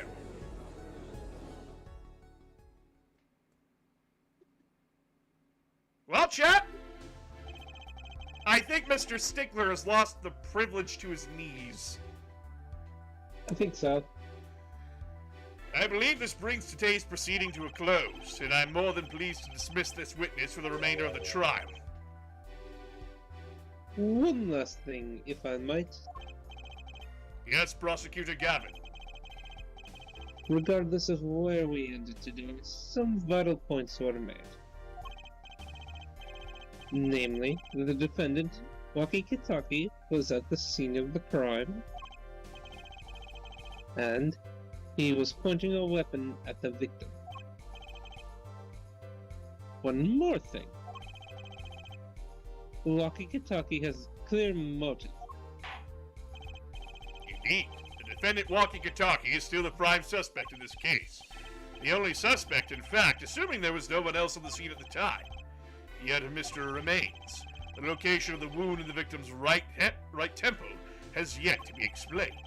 The court requests further investigation from both the defense and prosecution.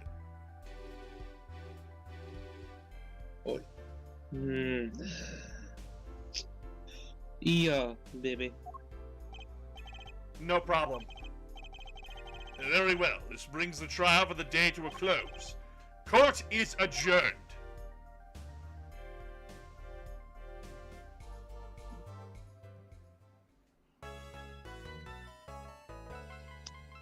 Damn, this has gotten wild.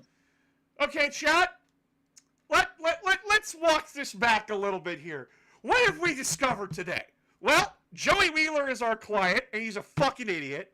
And the witness that saw him is, yes, a panty thief, but a panty thief for science. Which is very rare.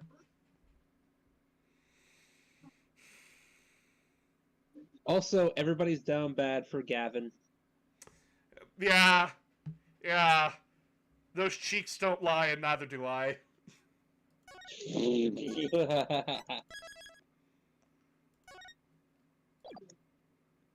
Continue on to the next chapter? Yeah, let's go.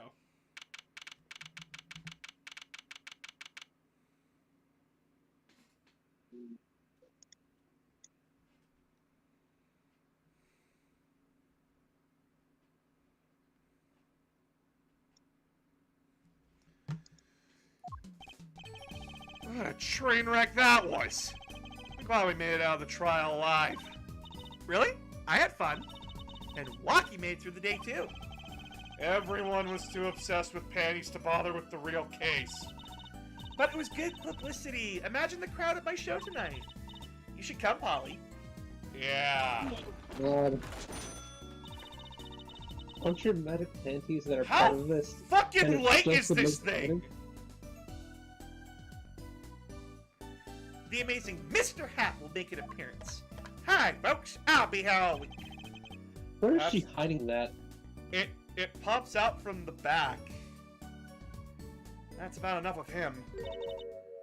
Hello? Ah, Miss Tiala. Thank you for today. The trial went well. Oh, right. No problem. Do you think Waki will be okay? Well, he's not guilty. Yet. Please, you have to help him. We're supposed to get married next month. Yo, wait, what? Hang on, what? Apparently we're supposed to get married next month. You know what? I'm calling it. It's the fiance. Pal Merkit's fucked up his surgery. Yep, and congrats. you're killing. Way to put the pressure on a guy. Please, let me know if there's anything I can do to help. Marriage. Are you sure about marrying into the Kitaki family? I'm fine with it, and I love Waki with all my heart. Oh, that's so sweet. So it doesn't bother you that you'll be married to the mob? I don't think so. My parents are against it, of course. Say, where did you and Waki first meet anyway? Good question. Miss Tiala doesn't look like the type to have a gangster connection. Oh, we met at my old job, actually. Office romance. She's not very forthcoming with information about herself, is she?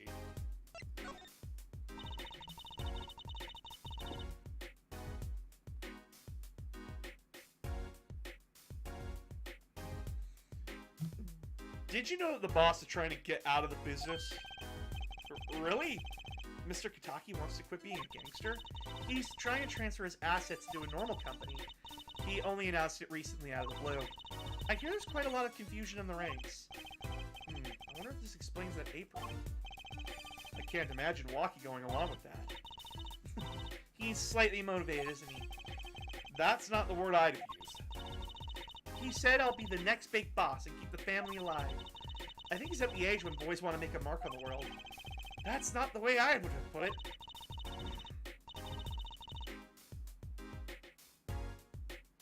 His father moves in a lot of circles. He's really focused on profits.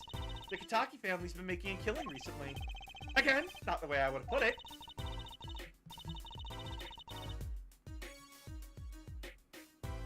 One debt to society later. Hey, Shadow, thanks for the sub.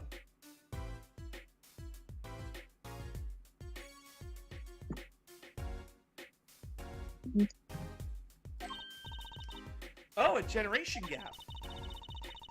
They even got the ever-classic what about the family business thing going. Usually it's the father worried about tradition. Can I ask you a question about Waki? I understand he was operated on by the victim, Dr. Merkitz. Apparently, yes. I was in his clinic about half a year ago. He messed up on my op something bad. And then he just let me go without a word. See you later, bye! So I gotta go in, get another doc to patch me up again. Yes, it sounded horrible. Waki's always been fond of fighting, I'm afraid. I'm not sure it qualifies as fighting when pistols are involved. Mr. Gavin was saying his life might be in danger, wasn't he? No, that can't be right. I'm sure he was just trying to scare us. It's scary to think that a surgeon might make a mistake.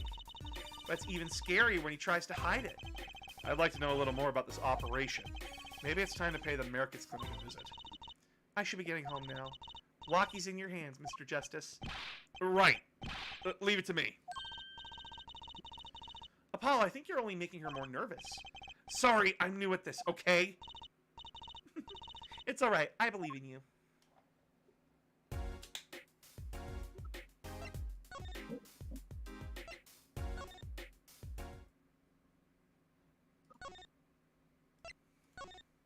Can I go inside?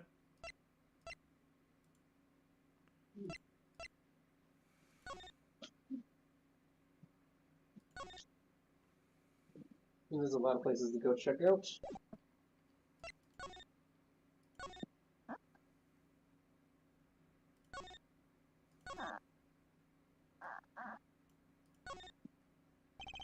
The front entrance to the Merkits Clinic.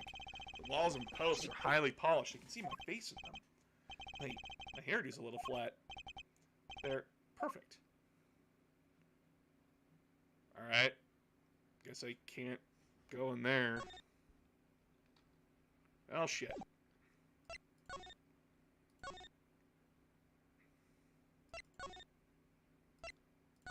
Detention center? In your best Apollo voice, please do what just happened. Fuck! Like Alistair did. What just happened? Fuck! There you go. Looks like Walkie's out for questioning. I really need to talk to him. Guess we'll come back later. Excuse me. Yeah? The other suspect is all through with the questioning, sir. The other? Ah, you mean the panty snatcher. Wesley Stickler. So they arrested him too? Alright, let's have a little chat with Stickler. I hope I don't regret this. He's a valuable witness.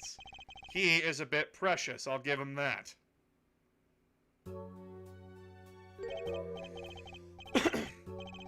Please keep this brief, if you would. I'm quite busy. I need to finish this paper. It's you! Mr. Stickler, we'd like to have a few words with you. Very well, as long as they're few. Nothing would make me happier, believe me. What you witnessed. Could you relate what you saw the night of the murder to us one more time? Why not, though it hardly differs from the testimony I gave in court. The defendant was there in the park that night of this, I'm quite certain. He was pointing a pistol, or something like that, at the victim. That's when I shouted, "Stop, you two! Let's resolve this like gentlemen!" And the next moment, a shot was fired. And this is all true, really? My panties are gone.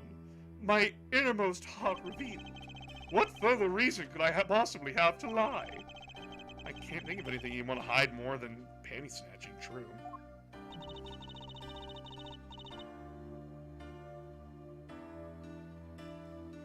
It sounds like Walkie was at the scene of the crime after all.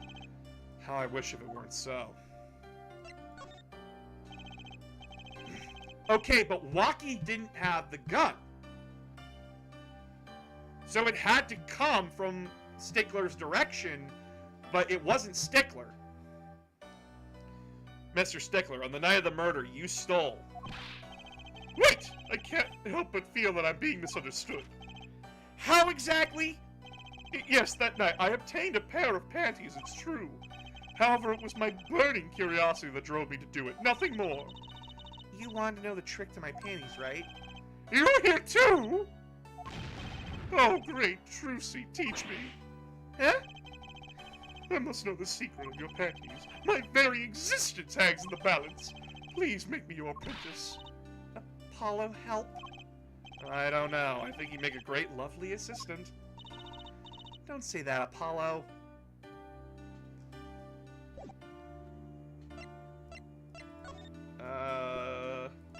Why'd you grab these?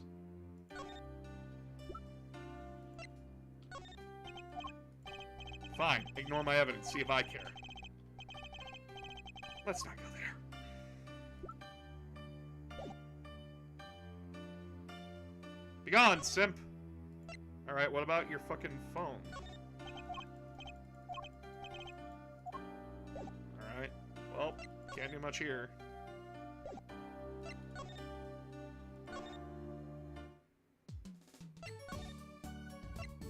Maybe the Kitaki Mansion?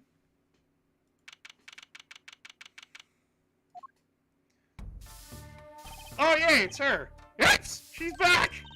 Hey, you two, over here. Us? Yo, Little Plum, what's up? I think all this gangsterese is a negative influence on Trucy. I heard you retrieved my bloomers. Well, I was just doing... Bah! A man speaks clearly and takes credit where it's due. You caught the thief, didn't you? Yeah, sorry, I caught him.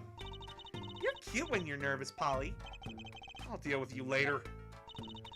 But enough about bloomers. What about my son, Walkie?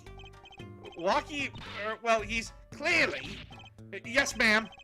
This is why I kind of hoping we could avoid coming back here.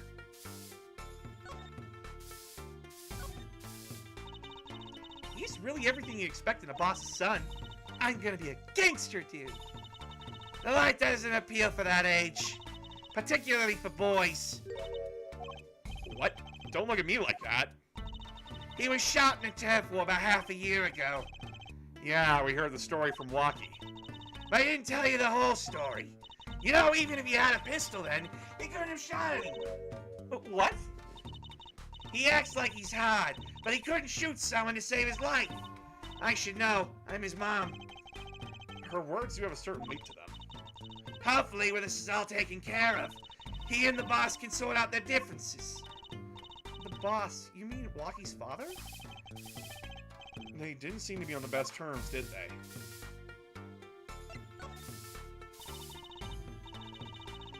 The boss may act tough, but that boy means the world to him. But Walkie seems, well, it seems like he's against his father's position. That's to be expected. We're in a bit of a transition now. Trying to cut ties to the shadier side of the street and do more on the up and up. Walkie isn't too enthusiastic about the change, it's true. But why the change? Is the gangster thing just not paying the bills? It pays, but we need a lot of money right now. Clean money, that is. I see. Something must be up. He'll see things the way the boss sees them someday.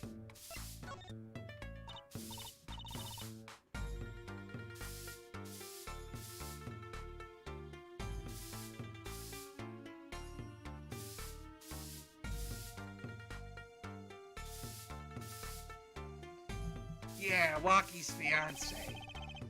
They're getting married next month, correct? I suppose. She's been staying over lately.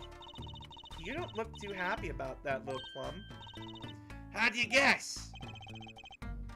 Even I could tell that. Could you tell us more about her? Walkie brought her home one day. Says he wants to tie the knot. I can see why. She's so pretty. Oh, she's pretty enough. But you know...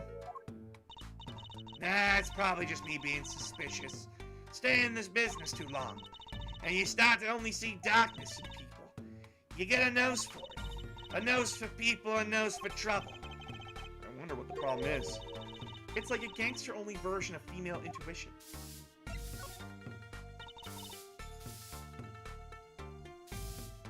It's true. One of our pistols is missing. So the murder weapon was from this mansion. We kind of figure, given the difficulty of obtaining a gun these days. None of the rank and file have access. Only the boss, myself, and Walkie could have taken it. I see. I'm sure the cops will continue tromping all over the mansion because of this. Maybe this is a sign that it's time for a change. She doesn't seem too concerned, at least.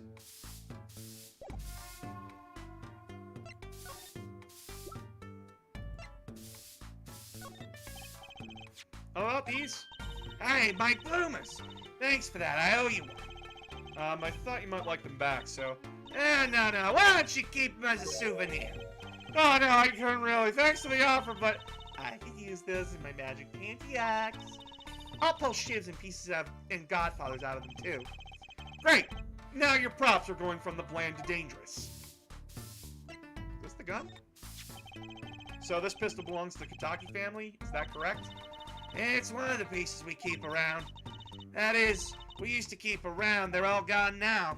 Oh, police came yesterday and took everything. Everything but my broom.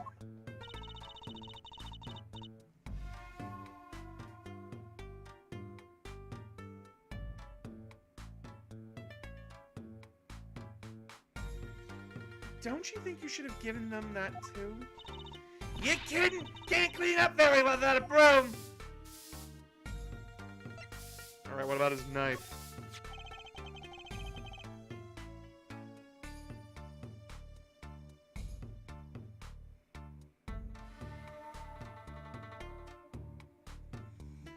Can you tell me if this knife belongs to Waki?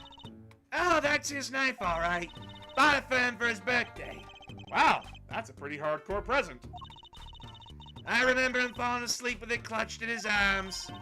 Oh, I know the feeling. I'll bet he was just as happy as I was with my plastic spaghetti. Alrighty. I think that's all we're gonna get from her. Let's go back to People's Park, check it out.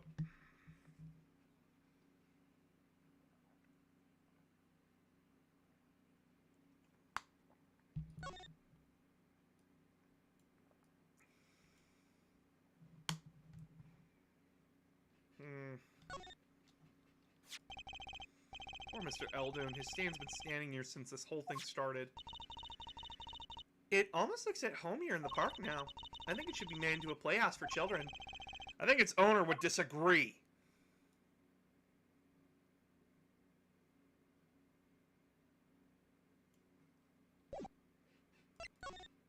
Alright.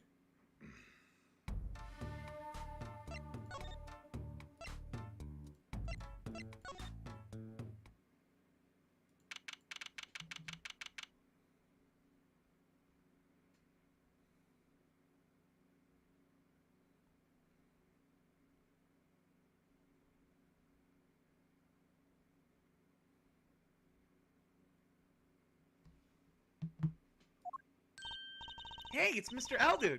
Oh, Mr. Eldoon! What's wrong? So, you found my stand. That's why I'm here to thank you. Ah. But now it's a crime scene, they won't let me have it back. That's also why I'm here. I got another place to go.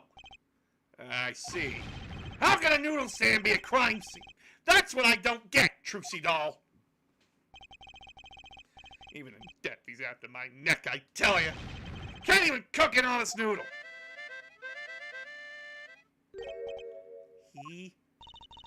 Even in death, you mean the victim, Dr. Merrick's? I tell ya, it's enough to drive a man to make his soup even saltier. Reminds me never to eat his noodles when he's in a bad mood. Well, we've got to check out this clinic, that's for sure. Yeah, but what about the guard? No harm in asking. Excuse me. Hey, it's you two from yesterday. That's the same officer that was standing out by the park yesterday. Your business is over in the park, isn't it? The clinic's off limits. It's not involved. But what part of off limits do you not understand?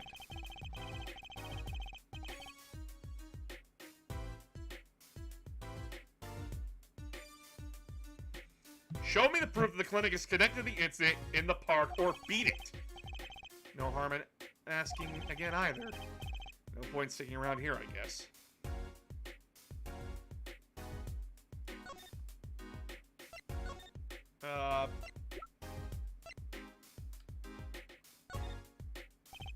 Sorry, sonny boy.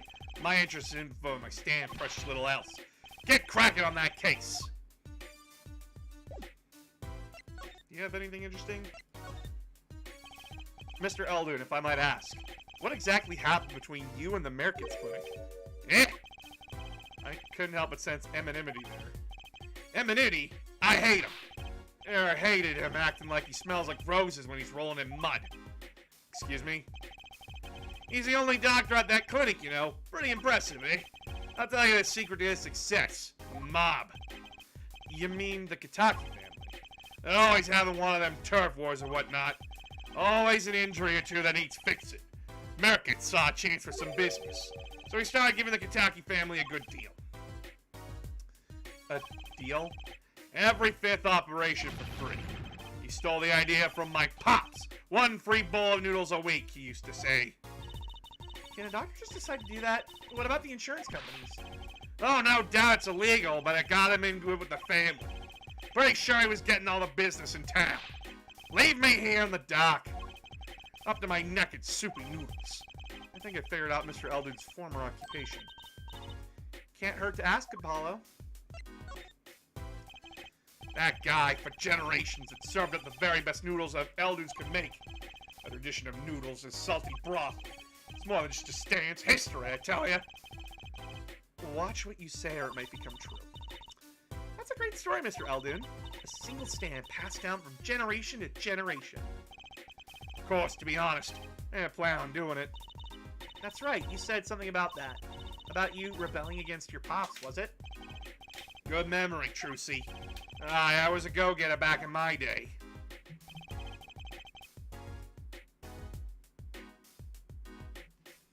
Until my friend next door butted in. In the end, I was left with nothing but this dusty old stander and my fortune.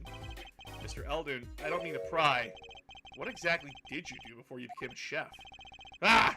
Let old noodles lie, that's what I say. I'm starting to get an idea of what he did anyway. He stole my dreams and left me with nothing but noodles. And now I don't even have that! Now we're asking. Fuck you.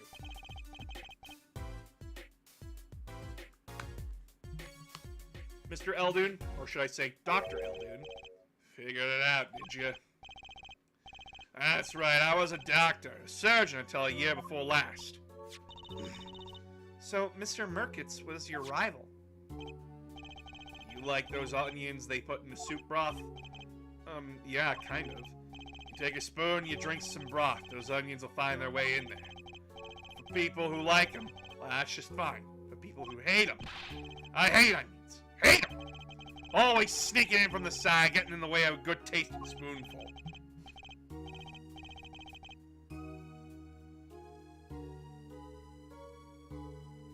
Well, that's what he was, an onion. Onion boy, that's what I call him. So you weren't exactly friends. Ha! Me and pal Merkitz. Ever since preschool, we were getting in each other's faces. No matter what I did, sure enough, he'd come following along. Then he'd do it better than me. Just blow right past without so much as a howdy. I see. That's right. I was a surgeon long before he was, you know. Then a no-good onion boy comes along. Well, Trucy, looks like we found ourselves a new suspect. Don't say that! Thanks to him, I was forced to trade in my scalpel for a ladle. Sorry, pal. Didn't mean to weigh you down with an old man's ramblings. No, it's fine.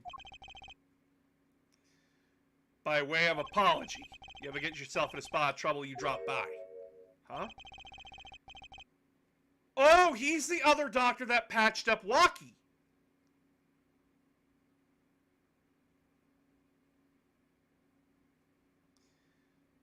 He's the other... Oh my god! You're investigating Merkitz, right? Aren't you? Yeah. Well, you want to know about a doctor, you ask a doctor. That's all I'm saying. You just think of me if you need some, Trucy doll. Right. Thanks, Mr. Eldon. I guess the time spent listening to him complain wasn't entirely wasted.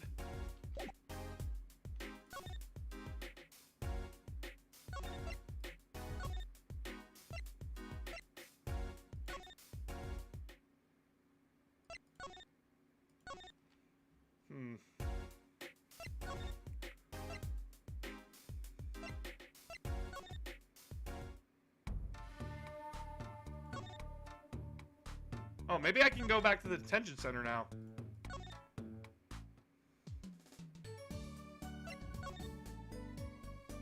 Or Hickfield Clinic. Nope. Son of a bitch. I was right the first time. Detention center. Let's go. Alright, Walkie. What the fuck did you do? I was hoping to meet with my client. Walkie Kitaki's just finished questioning. I'll bring him out. Great, finally. Yo, sup, my little imposter? Eek! What did you call me? Daisum, it's you. Sorry, G. Thought you were a leader. My little imposter sure is a strange nickname. It's a clink thing. You won't understand. Did I say imposter? I meant poster. Like poster girl, alright? If you're going to drop part of that, why not drop poster and just call her girl? Because she's much more than that, G. She's like an angel. A fallen angel. Man, you are really not helping her case, bud. So, what can I do for you? You don't look so chipper today, Walkie. Worried about your heart condition, maybe? That was the wackest thing of all. All those G's lining up, taking eye exams and all that. Better die young than fade away, bizoy. A relief to hear. Eh? What is a relief? Oh, did your father not tell you? The both you carry close to your heart. If not attended to immediately, it could kill you. Man, I ain't trying to hear that. A man fights to protect what's value to him. You know what I'm saying? I miss my fallen angel. Hey, you got a leader for me. You're my lawyer, aren't you? Lawyer, not gopher.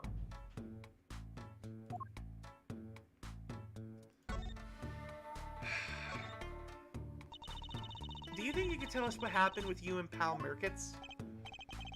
There's something you should know. We Kitakis are having that you might call a feud with the rival's family. So about 6 months back, I got into Reveal's turf back in a knife, right? And you were shot. Coldest thing I ever seen. One shot to the heart, but my homies weren't too late. It's a miracle that I lived. It's already considered one of the 7 wonders of the Kitaki family, you know that? So you were taken to the Mirkets clinic then. You should have seen their faces when they wheeled me in. You can't just let the boss's son die, you know? I'd hate to have been in that doctor's shoes. Mr. Kitaki's scary enough when he's not angry.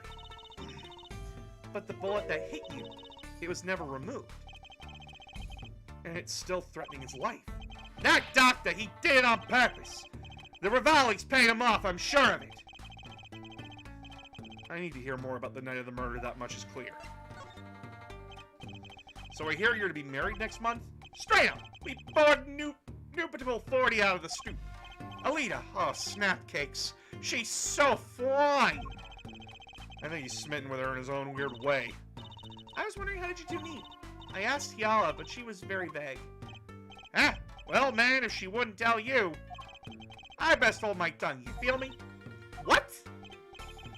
Man, what past is past, she knows that. When I'm with Alita, I feel like this thing's worth protecting out there, you feel me?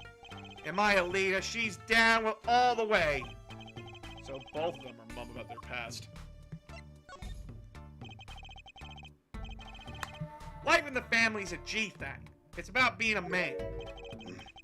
You know what I'm saying? Sorry, I'm not up on my G things. I'm not even sure what a G thing is. My old man, he's gone soft. He says the old rival gang days are over. He just wants to make money. Isn't that a good thing? Man, there ain't no soul in making money. Better live fast and die young, for shizzle. Wait till I run the yard, then everyone will know what time it is. That's right, OG time, all the time. Represent! Apollo, why does he keep talking about the old guys? I don't think that's what OG means, Trixie.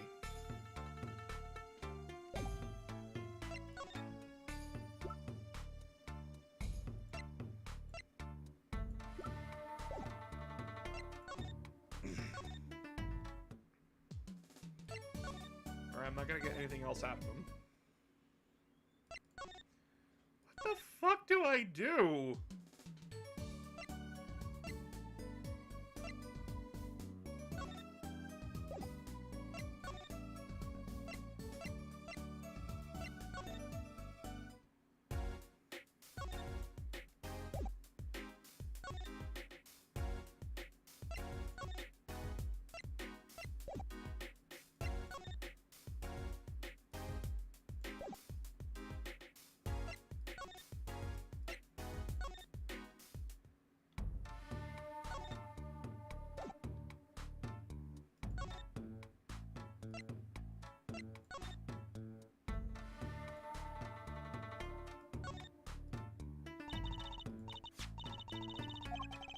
Come to think of it, wasn't there something else in there? Something near the bottom? Look at the paint on these. That means these must have ended up in here after Mr. Wright's accident. Maybe they're connected? Let's pick them up. Hey!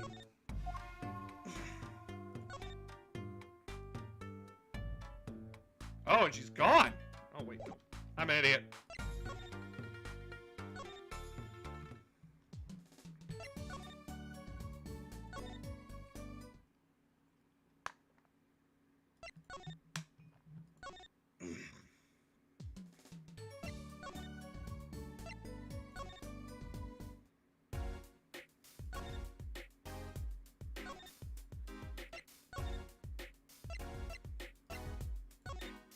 Maybe if I bring him the slippers?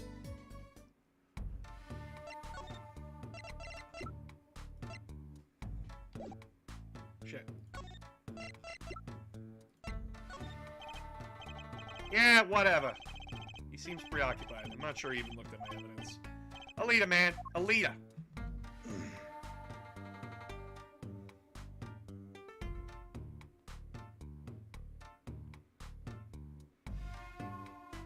Alright.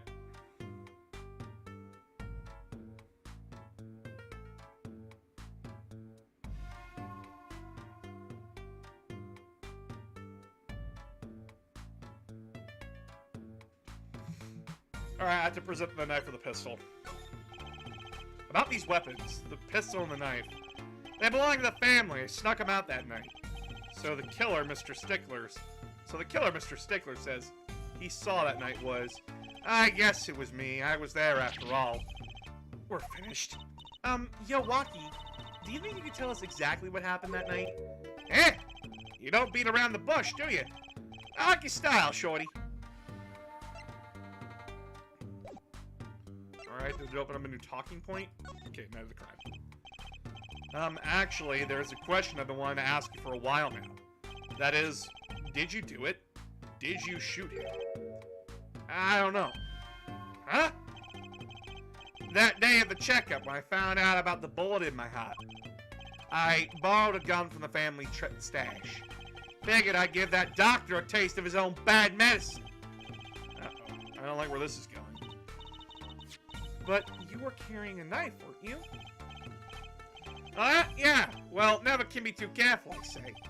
So I'm on my way to the clinic, right? When I run into him in the park, and he's dragging this noodle stand behind him. Wait, you didn't put him up to that? Like, you know, in the movies? If you value your life, you'll bring the stand. Shorty, you're more whack than I am. And that's saying something. But I was serious. The thing is, I don't remember what happened next all too well. You don't remember? But the way I see it, if there wasn't anyone else there that night, then I guess it was probably me who did him in. You know what I'm saying? You don't remember? Excuse me, sir.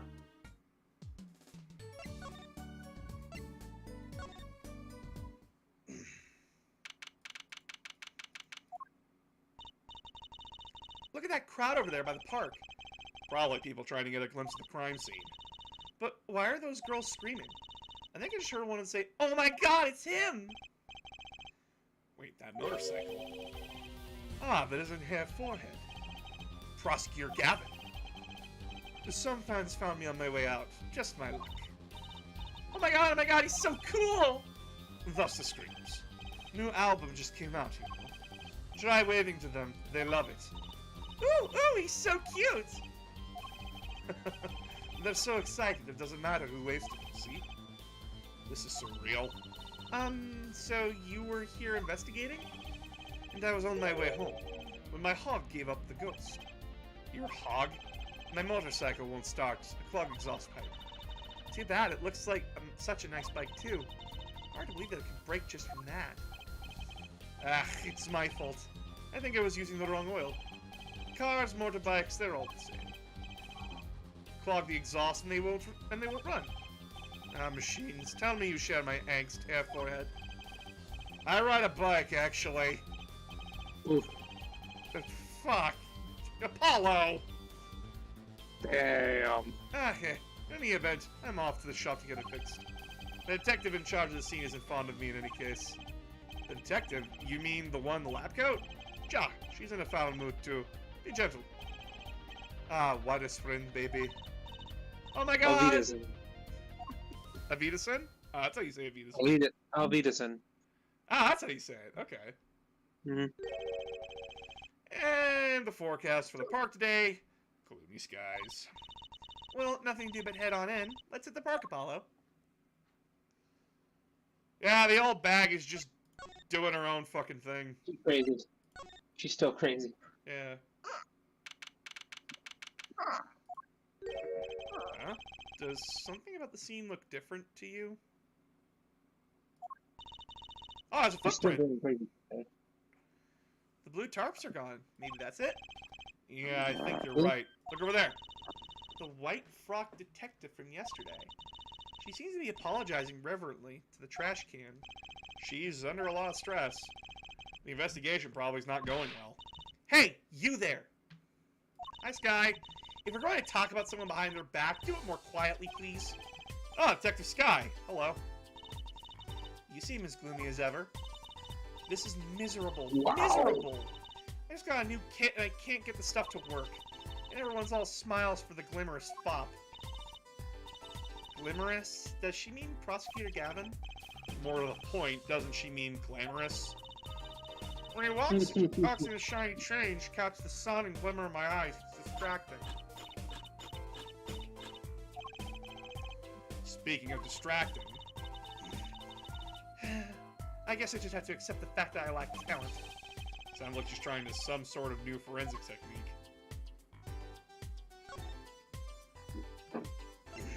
What's the new kit? Do you mind me asking exactly what it is you've been doing? Squatting down on the ground like that? Oh, you want to know? Do you? Oh, well, I splurged on a new toy. You splurged? You mean it wasn't a police issue? What is it? I see a roller and glue. This is a footprints analysis kit. Footprint? It was raining on the night of the murder, which means that footprints were left. Oh, does that have anything to do with those bullet tarps? Right. The ground was muddy, so I had to protect it as it was that night. Ever wanted to know exactly where someone was standing? Like your panty-snatching student witnessing, for instance. Aha! So with that kit, right. What? Wanna try? Huh? Are you sure? I mean, we're sort of on opposing teams and all. Ah, shh! We're friends. And to tell the truth, I'm not so good at doing this. Guess I'm a little clumsy. I could use your help. Ooh, I'm good at stuff like this. I used to make magic bunnies out of paper mache. Footprint analysis, huh? We should give it a go. Try it out. Okay, I'll give it a go. That's a spirit. Right, allow me to explain. One moment. She's readying the instructions for her kit? Why does this not fill me with confidence? First, we have to pick the footprint, or in this case, shoe print we want to analyze. I've taken the liberty of marking all those shoe prints in the park. Well, which shoe print should we start with? If we're going to verify the defendant's account, here's a place to start. Those prints prepare to be examined. Ooh, this is so exciting! Right, here it goes. First, pour the plaster into the pint until it's full. You try it. How am I supposed to do that? Just press space when you want to pour the plaster. Like this. That doesn't look too hard. If you run out of plaster in your beaker before you're done, you have to start over.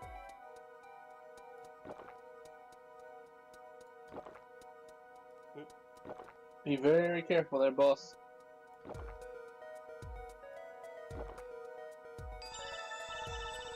Not bad. You're handier with that than you look.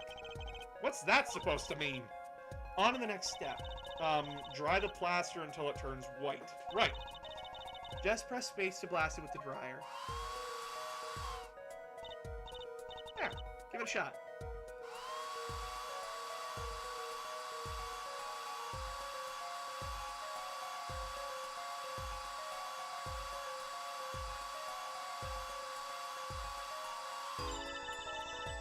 Looks like it's hardened. Alright, nicely. Let's take a look. Oh, nice. Yes, that's a good one. Next, the ink. Ready for the next step? Use the roller to ink just the shoe print part. Hold on to that ruler tight now with space and roll it up and down. Keep going till you got enough ink on there for a good print.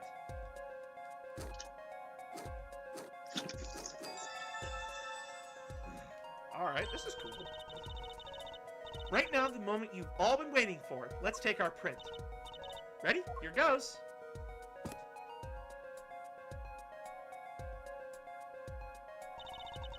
Let's see if we get a match. This is Kataki's, right?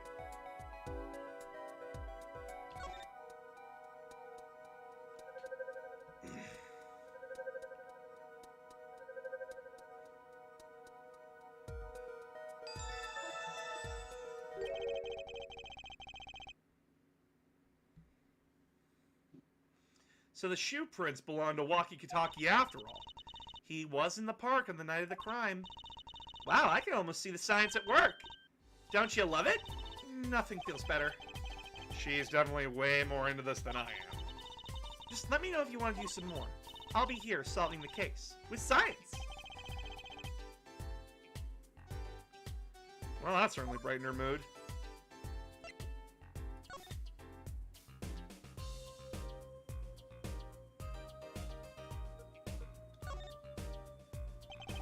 No clues here.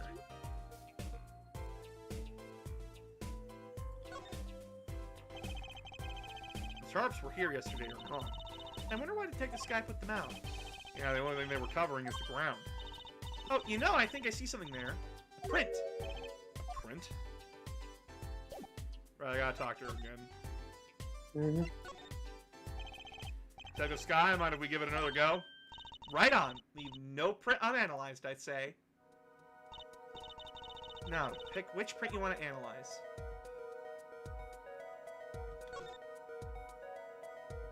Alright.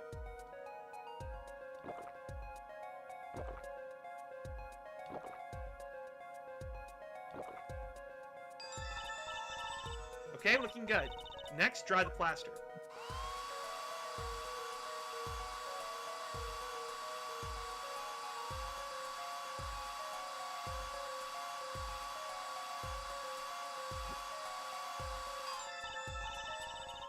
Okay, let's take out the mold. That's a good one. Next to the ink. Okay.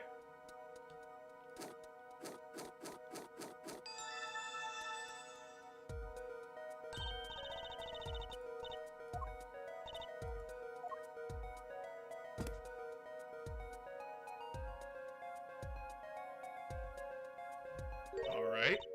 Huh? That's a funny shoe print. Is that even a shoe? It is strange. So smooth. Except for the part with the leaf. I can say without even looking at this print doesn't match any of the prints on our list. It's a mystery print.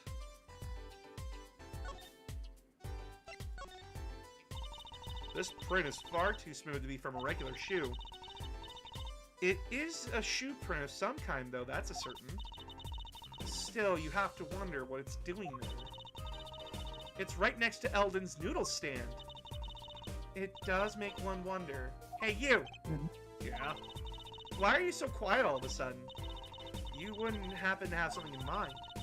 Something that might have left this mystery shoe print? This mystery shoe print does remind me of something. The slippers!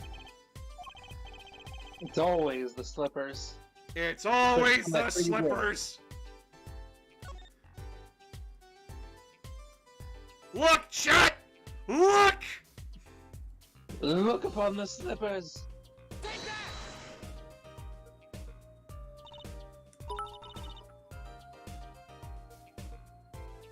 Hey boss, check the map where the blue shoe prints are. Give me a minute. Also, thank you for the 100 bits. Know what I'm eating? Snacks. Snacks, more precisely, whenever I'm in a bad mood, I eat chocolate snackos. I had no idea. I think she means you picked the wrong evidence, Apollo. I had no idea. What?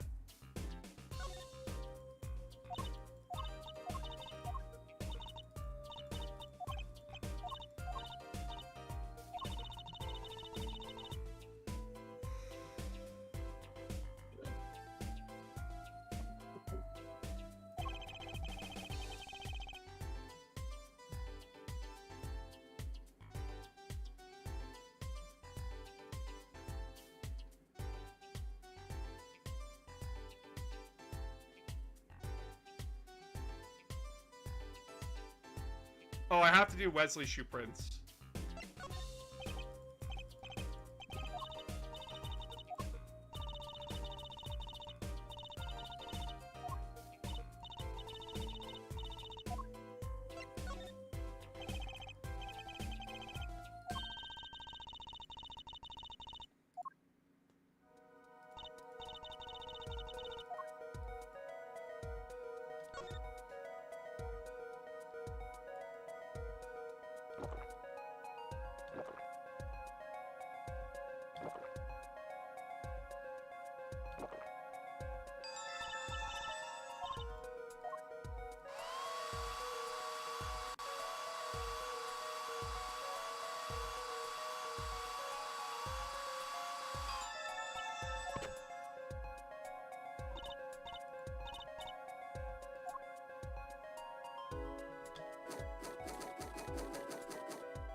Essentially, we're just trying to prove where everyone's standing.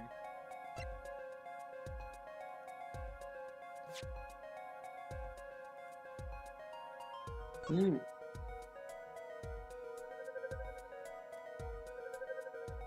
That's very interesting.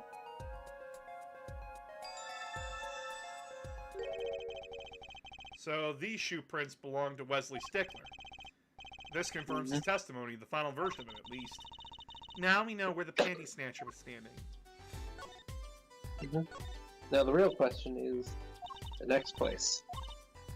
Still, you have to wonder what it's doing there.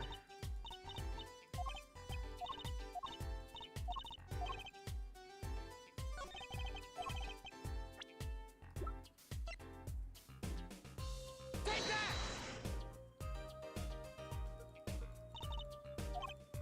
What?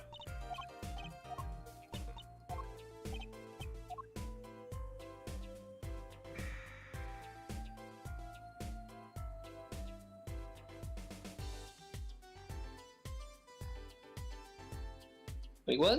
It didn't work. What the fuck? Huh?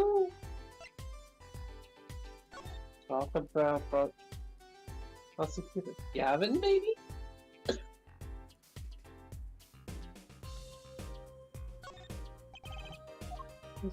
What? But it clearly, there's clearly the leaf.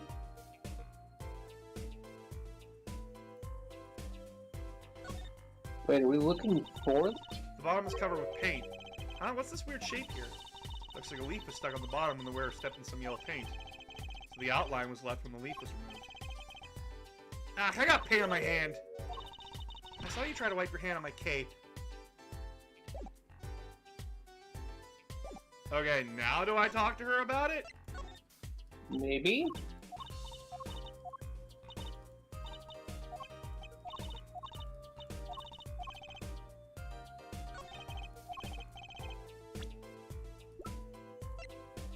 Try presenting it.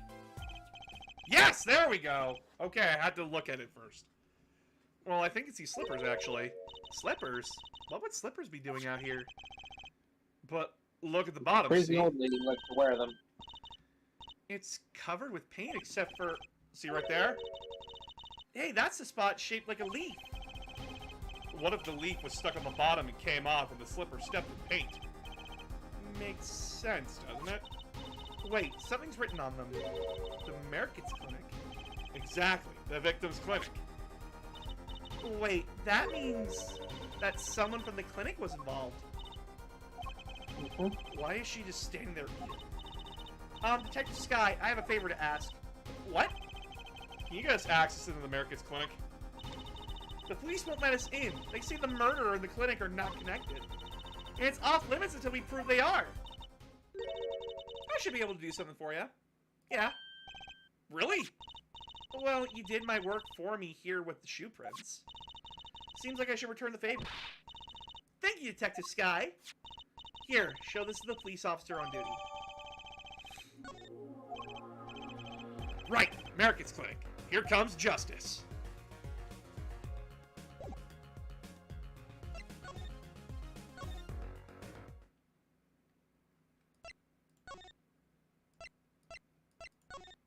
to get worried that Feeney's got in trouble again. Same.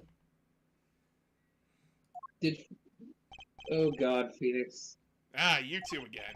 When, oh when, will you learn? Look at me however you want. You're not getting in today. I wouldn't be so sure if I were you. Look at what we have. What's this? Detective Sky! Yesterday it was Prosecutor Gavin, today it's Detective Sky. Who are you two, really? Now he's suspicious again. Well, you got the orders, I gotta let you in. Have fun. Thanks, Mr. Officer. Let's hit it, Apollo.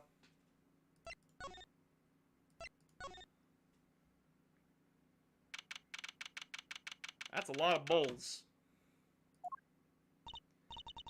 Huh? Kind of a at-home sort of place, isn't it? This place has a connection to the murder in the park. I'm sure of it. The police guy out front wasn't so sure. Beyond it being where the victim lived, looks like the police's team gone home for the day. There might be some clues lying around. Let's get cracking, Apollo. Yo, what's up with these shoes? There's a single pair of sandals here. Wait, why would there be sandals here? Unless they belong to one of the patients. Or maybe it's a visitor that's going to see Dr. Americans. You'd think they use this house entrance instead of the clinic entrance in that case. And if Also, that's a lot of bowls. Yep. And if this patient or visitor is still here, Might they leave without their shoes? better take a closer look at these just in case. Man! I wonder whose colors those represent! Mm-hmm. Such a mystery. These must be the slippers for the patients at the clinic. Same pair we found, of course. Look, a single pair is missing from the rack here too. And ours have paint on the bottom. Which means they were taken out of here the night of the murder. Right. The paint's from the hit and run after all. But what were a pair of clinic slippers doing in the trash can? And what were they doing at the scene of the hit and run? Wait, boss, are you back on Twitch? Yeah, I'm doing both. I didn't know. Mm-hmm. Look at all these bowls. They're from Eldon's Noodles. There's Mr. Salty. Then I think we figured something out. I think we have. Mr. Eldon must do takeout. Not exactly what I was thinking. All the bowls have been washed clean. I think we found our first clue, Trucy. Trash can. Clue's here. Clinic reception desk. No one's here, of course. There's a small sign on the counter. Please pay your bill. Remember, we're the ones holding the scalpel. Brutal, but effective. Look! This door says doctor's office. Think this is the victim's private office? It's not locked. Too bad. Why too bad? I like opening locks. It's kind of a hobby of mine. Like those little bike locks. Don't even bother putting them on when I'm around. That's probably not a hobby you want to tell too many people about. Yeah, lockpicking tends to be illegal. Paul, that sound! It came from behind this door. Someone's in there. Let's check it out, Trucy. Freeze! Child and man! A break-in. They let it through the window. Wait, Apollo! You're too late to catch them now. That must be your experience as a panty snatcher chaser thinking. Well, we should tell the police. Let's check the room out first, Apollo. If we call the police now, we'll lose our chance. You're right. She's better at this than I am. Well, one thing's for certain. This clinic and our murder case are looking pretty related now.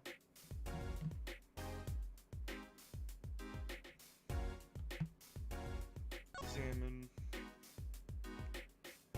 Yo, what's on the safe? What a cute little safe.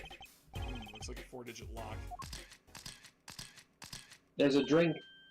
7-9. Someone's already entered in 2 numbers, Apollo. 7-9. Wait, do you think that burglar just now was trying to open it? I wonder what's inside this safe. Is there any way we can figure out the last 2 numbers? Well, we know the first 2 are 7 and 9. Maybe there's something in the court record. Something that can help us figure out the last 2 numbers? I wonder. I've got just the thing. We'll dust for prints. I knew it. Apollo, what is it? Well, all we have to know is what buttons have been pressed. We can use this to find out what the next two numbers are. Take that! When you press the buttons, you'd have to touch them. With your finger, right? It would have to leave a print. Then you open a safe, you don't press any other buttons but the right ones, right? So if we can find the buttons with fingerprints, we'll have the safe code. Not bad, Apollo.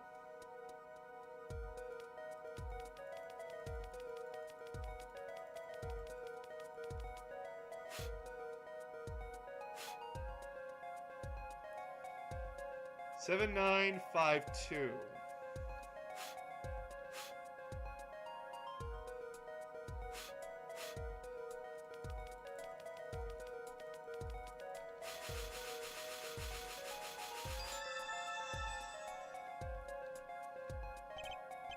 Look, you can see the oily finger residue clearly.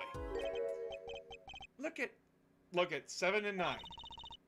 There are glove marks. The burglar must have been wearing gloves. Well, we might not be able to identify the burglar, but we can open the safe. Let's give it a shot.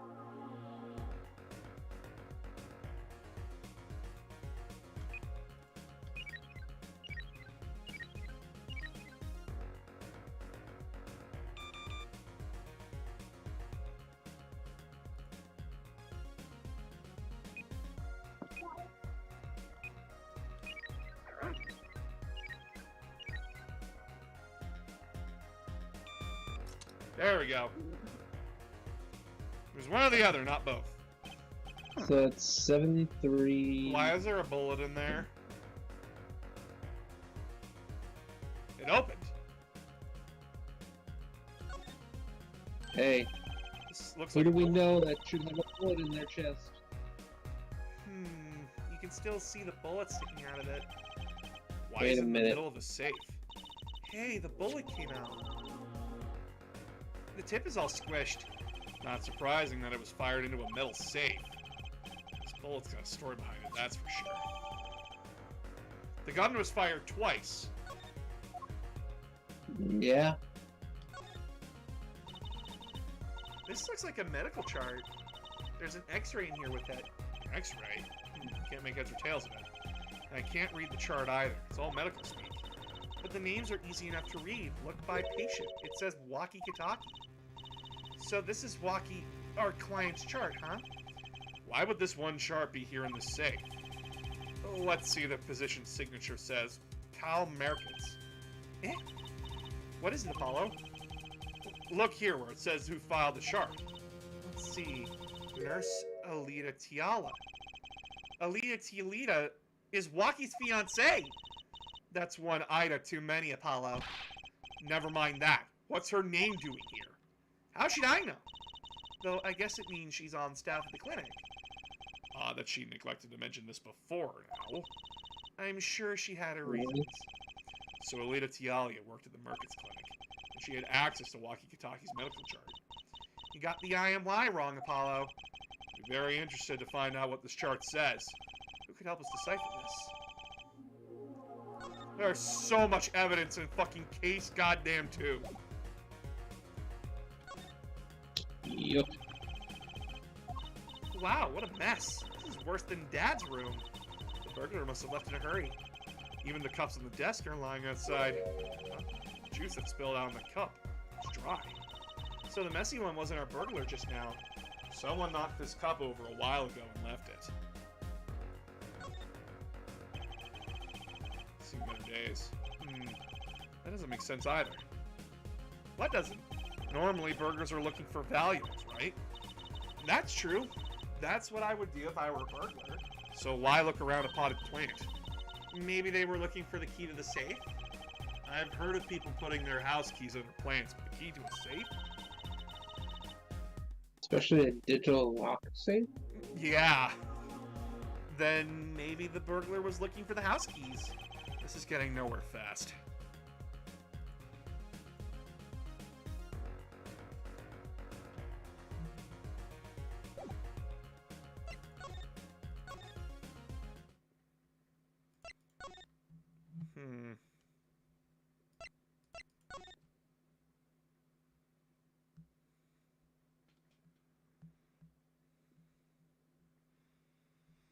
Oh, wait, no, we have to go back. We gotta go back. Mm-hmm. There's a lamp. I am a damn fool. No. Kind of an expensive-looking lamp, isn't it? Hey, the bulb's broken. Broken? Don't you mean burnt out? No, our cat burger must have dropped it. But why is it standing up on the floor like that, then? Hey, look at the cord. Huh? There's a red splotch on that part of the cord. You think that's blood? It's a little bright for blood, almost pinkish. Something's definitely odd about this lamp, that's for sure. Hold on, I'm looking at that lamp. Look at what? Look at what? Look at what? This cord runs to the lamp and has a red stain on it. Gotta wonder what's left of that stain. Wait, I know. Maybe it was left there by a red marker. Like they were trying to write their name and slipped. Why would anyone write their name on a lamp cord? I used to write my name on my magic ropes. Alright. We're gonna get nothing else from here.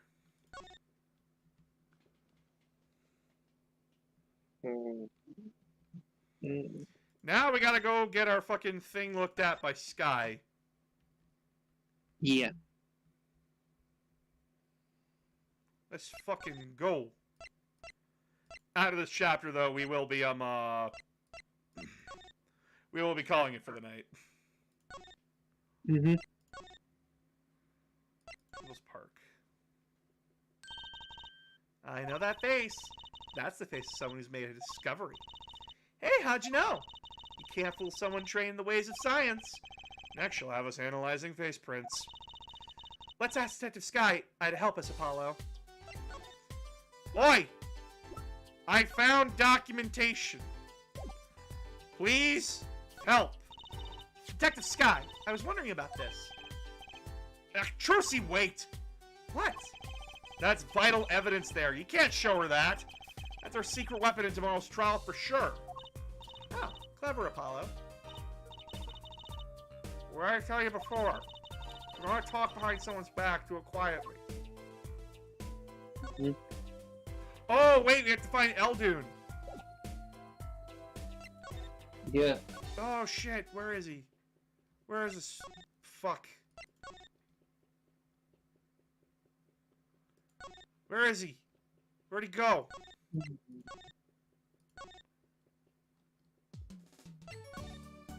Son of a bitch!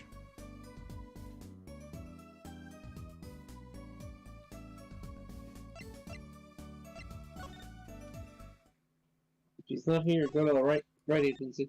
No, I just looked it up. I have a walkthrough just in case I get lost. Mm-hmm. Okay.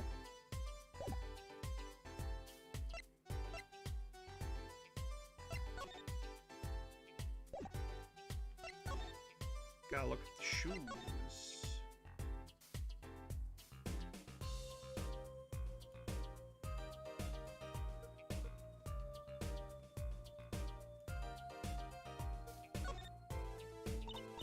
Hey, Apollo, you think this is...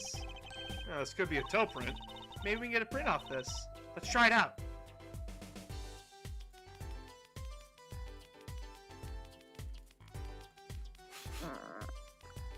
Oh boy, it's feet fetish time! No. All the feet! No. Oh god. Yeah, it worked. That looks like a big toe, maybe. Wait, I mean, it's great that we got the print, but is there such thing as a list of toe prints? Ah, good point. If there is, Detective Sky didn't give it to us. Which means we can't match his print. It seems like a good time Nixie to ask came back at the Detective right Sky. time. We're on the feet. We're investigating shoes. And toe prints. These sandals. That's quite a clear print there. A toe print. Too bad we don't know whose toes it is. Well, there is a way of finding out, of course. There is? What? All you need is a sample of the same toe print off another shoe, for instance. Alright, so if the prints match, you know the same person, we're both. Do I have another shoe worn by the same person? Really? I'm beginning to suspect something here. Detective Sky, can you compare the sample with another print?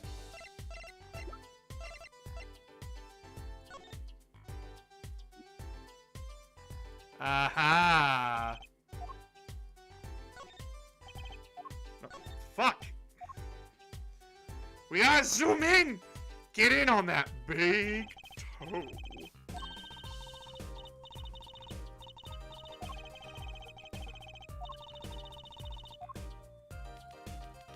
Big toe! Fill in that sugar, baby!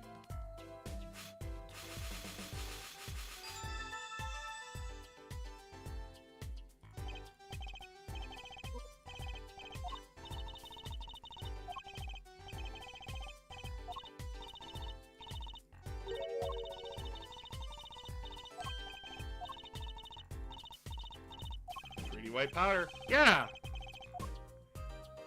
And now we present it to her. This pair of slippers, toe print and all. Ah, the print on these is nice and clear too. That makes our job easy. Can you analyze it for us? Of course, hang on.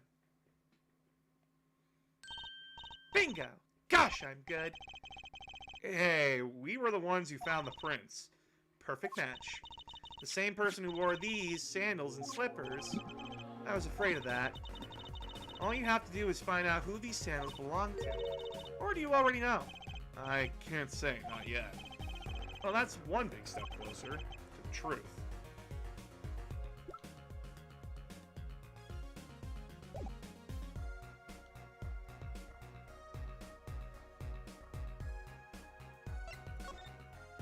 Alright, now we head back to the Hickfield Clinic.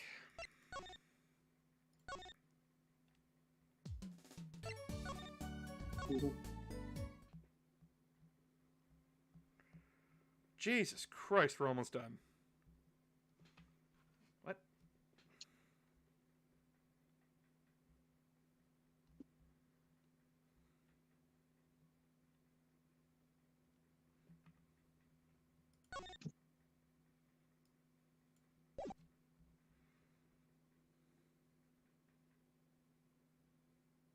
Oh, I have to talk to Walkie. Ah! Get back over here, Walkie!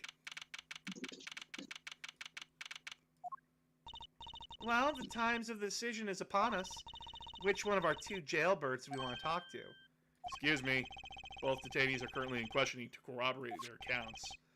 Mr. Stickler and Walkie, both of them? I pity the questioner. I guess we'll be back then. Always getting cock-blocked by questioning! Mm-hmm.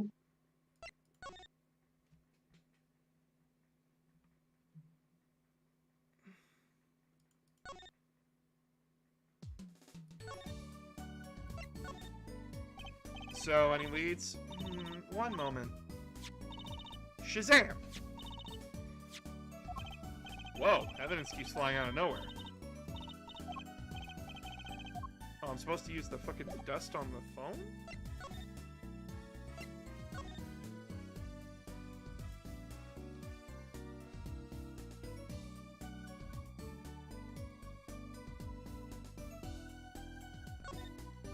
I knew we had to check the phone.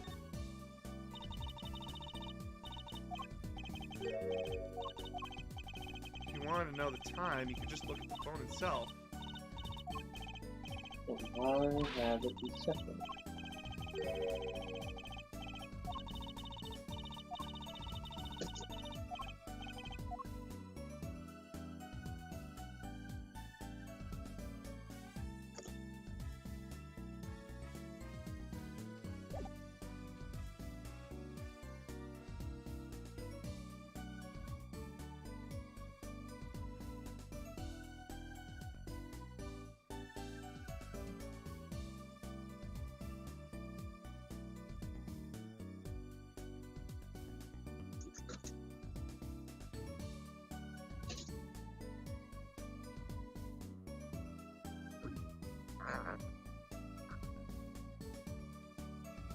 Do I have to show Emma both fucking shoes?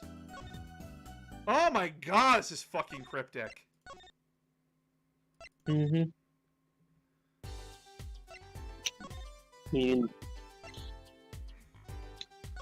puzzle games are very cryptic. It means that the same person was wearing them.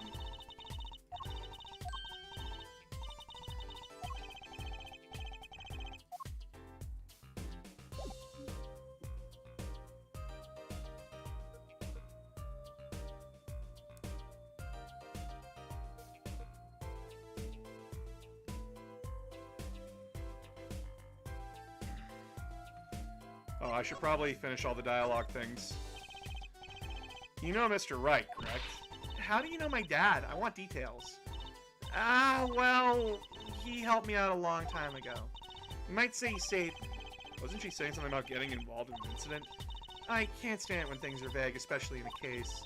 I went to study to become a forensic scientist in Europe. But you're a detective now.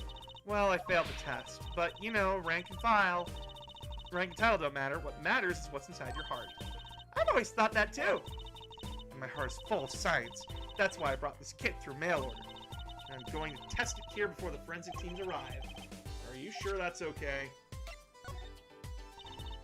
I won't lie, I'm not fond of the man. Those glamorous types always rub me the wrong way. Glamorous, right? A prosecutor should be cool with wit and furrowed of brow. Less glamorous and more simorous, you know? No, actually, I don't. Well, that and what happened 7 years ago. Prosecutor Gavin was the one who stripped Mr. Wright of his attorney's badge. What? Really? He was the one? You mean you didn't know? I thought you were one of his boys. I'm neither a boy nor one of his, but let's see what she has to say.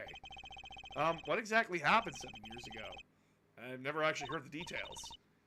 Then investigate. It's better you learn it yourself anyway. Yo, Tracy, why are you fucking quiet? Okay. Tracy on the bus. We've exhausted everything. Can I go to right now? Oh my god! Ah, the prodigal attorney returns. Welcome, Apollo. Heard you did well in the trial today. Here to discuss something? I could use a little diversion. What did Detective Sky say? If you want to know something, you have to investigate yourself.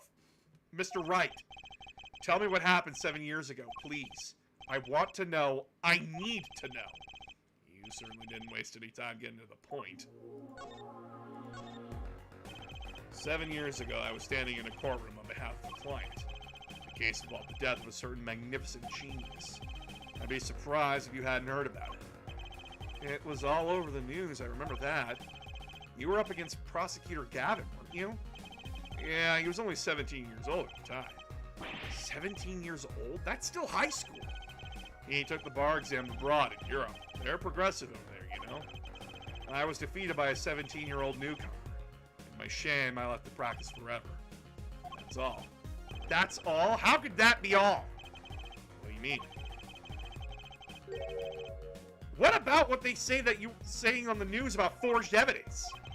They said you forged evidence and had your attorney's badge stripped from you. Tell me, how does it feel? How does it feel to stand before Phoenix Wright, the forging attorney himself? How does it feel? I don't want to believe it's true. But what about what happened in my first trial? Thing you notice in today's trial? There's a single piece of forged evidence. I'm talking about evidence that shouldn't have existed. A naughty magician's trick. I don't see you jumping into my defense on this one. Maybe I did forge evidence, maybe I didn't. It doesn't really matter now, does it? But I'm not an attorney anymore. That's the only truth you need to know. Mr. Wright, looks like he doesn't want to talk about the accusations of forgery for now.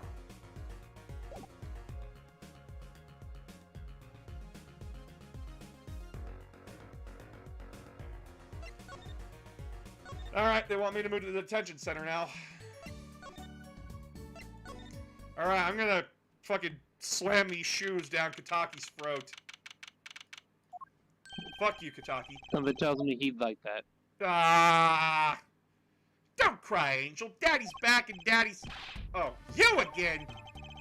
You always have to announce your entrances like that. Man, my old man, man! Now I'm all in a funk and it's his fault. One can only assume that his father tried to teach him a lesson and failed clearly. You two got your work cut out for you. Straighten up. Of course, I don't care if they lock me up. I'm ready to go. Some days I wonder why I do what I do.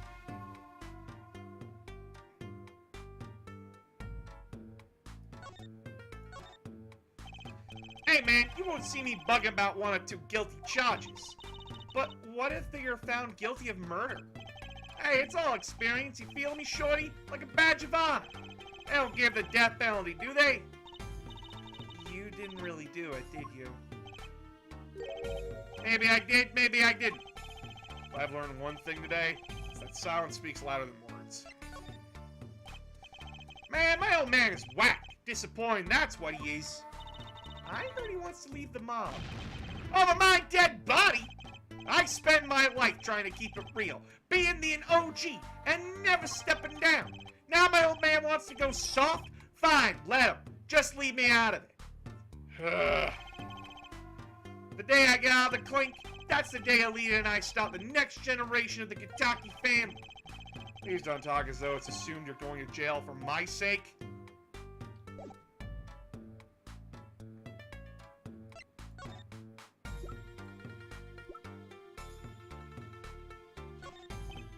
Eh? What's that? Some kind of X-ray?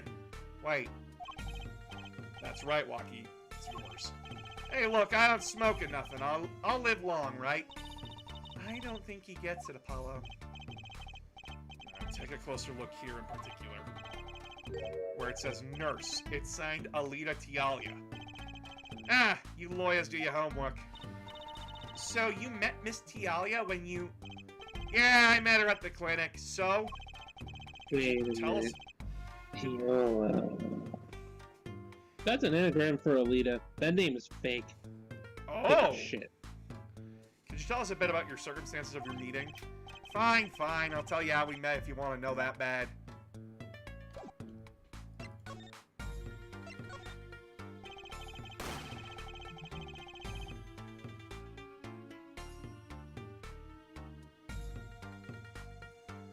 About half a year ago, I was shot during a little turf war with another family. I was ready to die, sure, but they came in and they got me, hauled me into the docks. The Merkits Clinic. That's where I met her, my fallen angel. You mean Alita Tialia? She was scared of me at first, turns out. But you know what they say, the bad guy always gets the ladies. Right. They don't say that. She was done with that clinic anyhow. So I was like, I'll take you on, woman. Straight gangster style. Guess what she said? What'd she say? Come on, give it some thought. She said it real quiet like on the down low. You know what I'm saying? I'll leave if you'll marry me. So, that was the proposal? You know it, an oath of love right there in the hospital. Just like that. The op was done and we were out of there. See you later, bye. About that op. Yeah, it didn't go well, so after all, didn't it? I know about the report. I know it's still in me. This health checkup was the boss's idea, you said. Yeah, can you imagine? What's the point of living healthy when you're a G, you know what I'm saying? But didn't you learn that the bullet at that checkup? Yeah, that's when I knew that doctor had to pay. Figured I could get the cap pulled out after I got my revenge. And hey, I'm still living large now, aren't I? Incidentally, had you ever had a health checkup before? Nah, my old man suddenly gets this idea that we all gotta get checkups. Guess he's getting old. Older, I mean.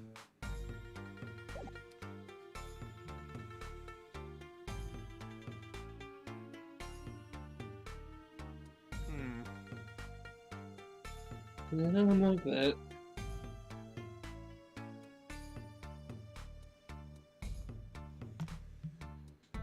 We should question him about the shoes.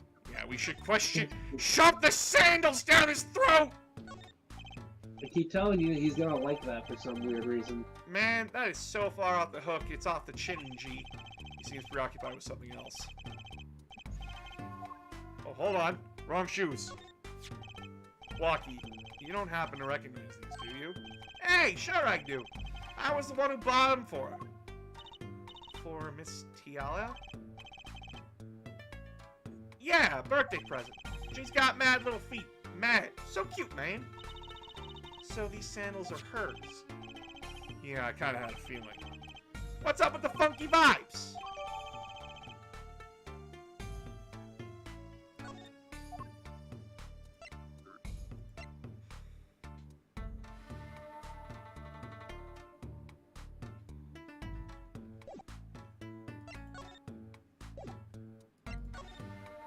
I really fucking hate his character model. I do too. He seems like a fun character, but he's also such a bad stereotype. Mr. Alden, we've been looking all over for you. What's the matter, Trucy doll? Apollo, show him what we found. Nothing like expert advice. I suppose he is a doctor still. Mr. Alden, is everything okay? I'm just so happy. I just thought my doctor days were gone for good. Mr. Alden. Show him the thing! Mr. Eldoon, could you take a look at this? Up the chat. Hey, you shouldn't go around taking these from clinics. Why the sudden silence, Mr. Eldoon? What's going on here? That's what we want to know. That chart belongs to my client. He's on trial, on suspicion of murder.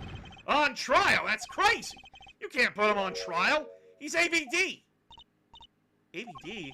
All but dead! He's knocking on the pearly gates and someone's about to answer. Can you tell us why? Oh. Well, permit me to speak as a surgeon. You listen up good now, son. No way. It's like he's a completely different person.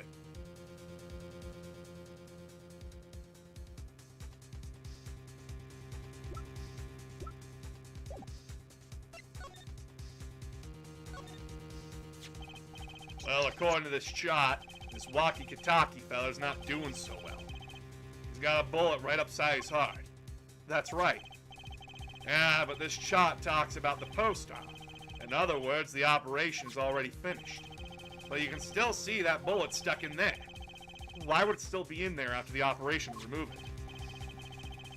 Because it was too dangerous. Be the only reason they leave it in.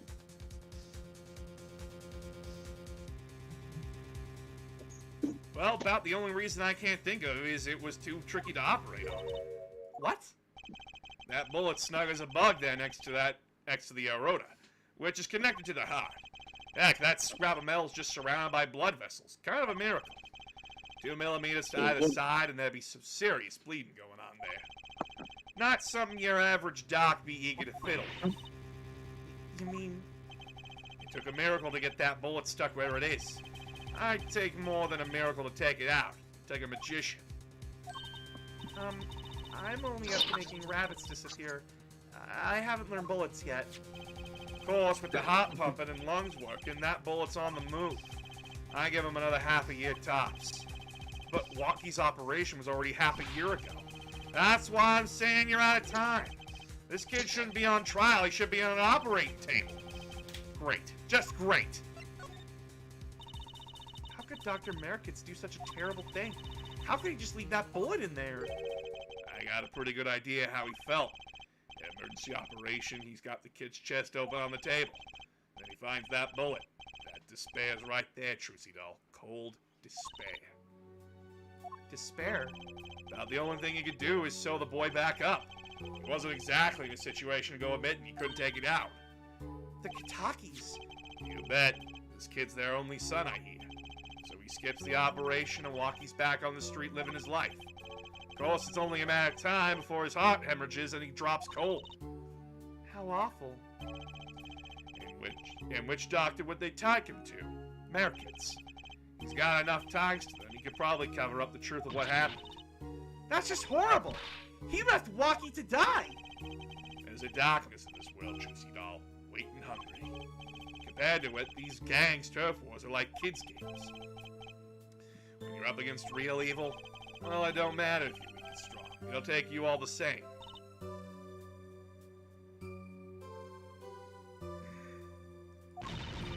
You were a surgeon, right, Mr. Eldoon? You could operate on Walkie, couldn't you?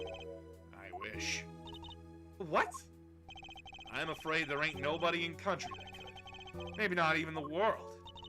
So Walkie, he's real lucky to be alive even now. No, there's one problem. Apollo, this chart, look at the nurse section.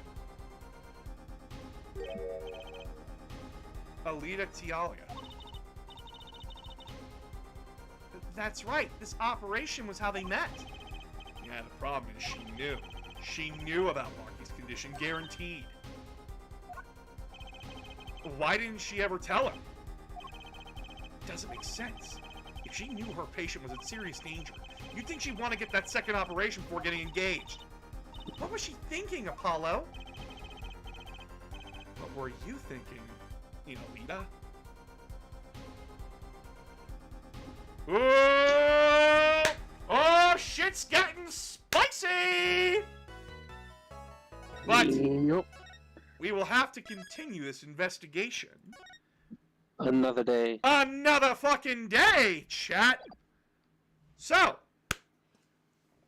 we will continue this game on Monday. But remember, Friday is more Nuzlocke.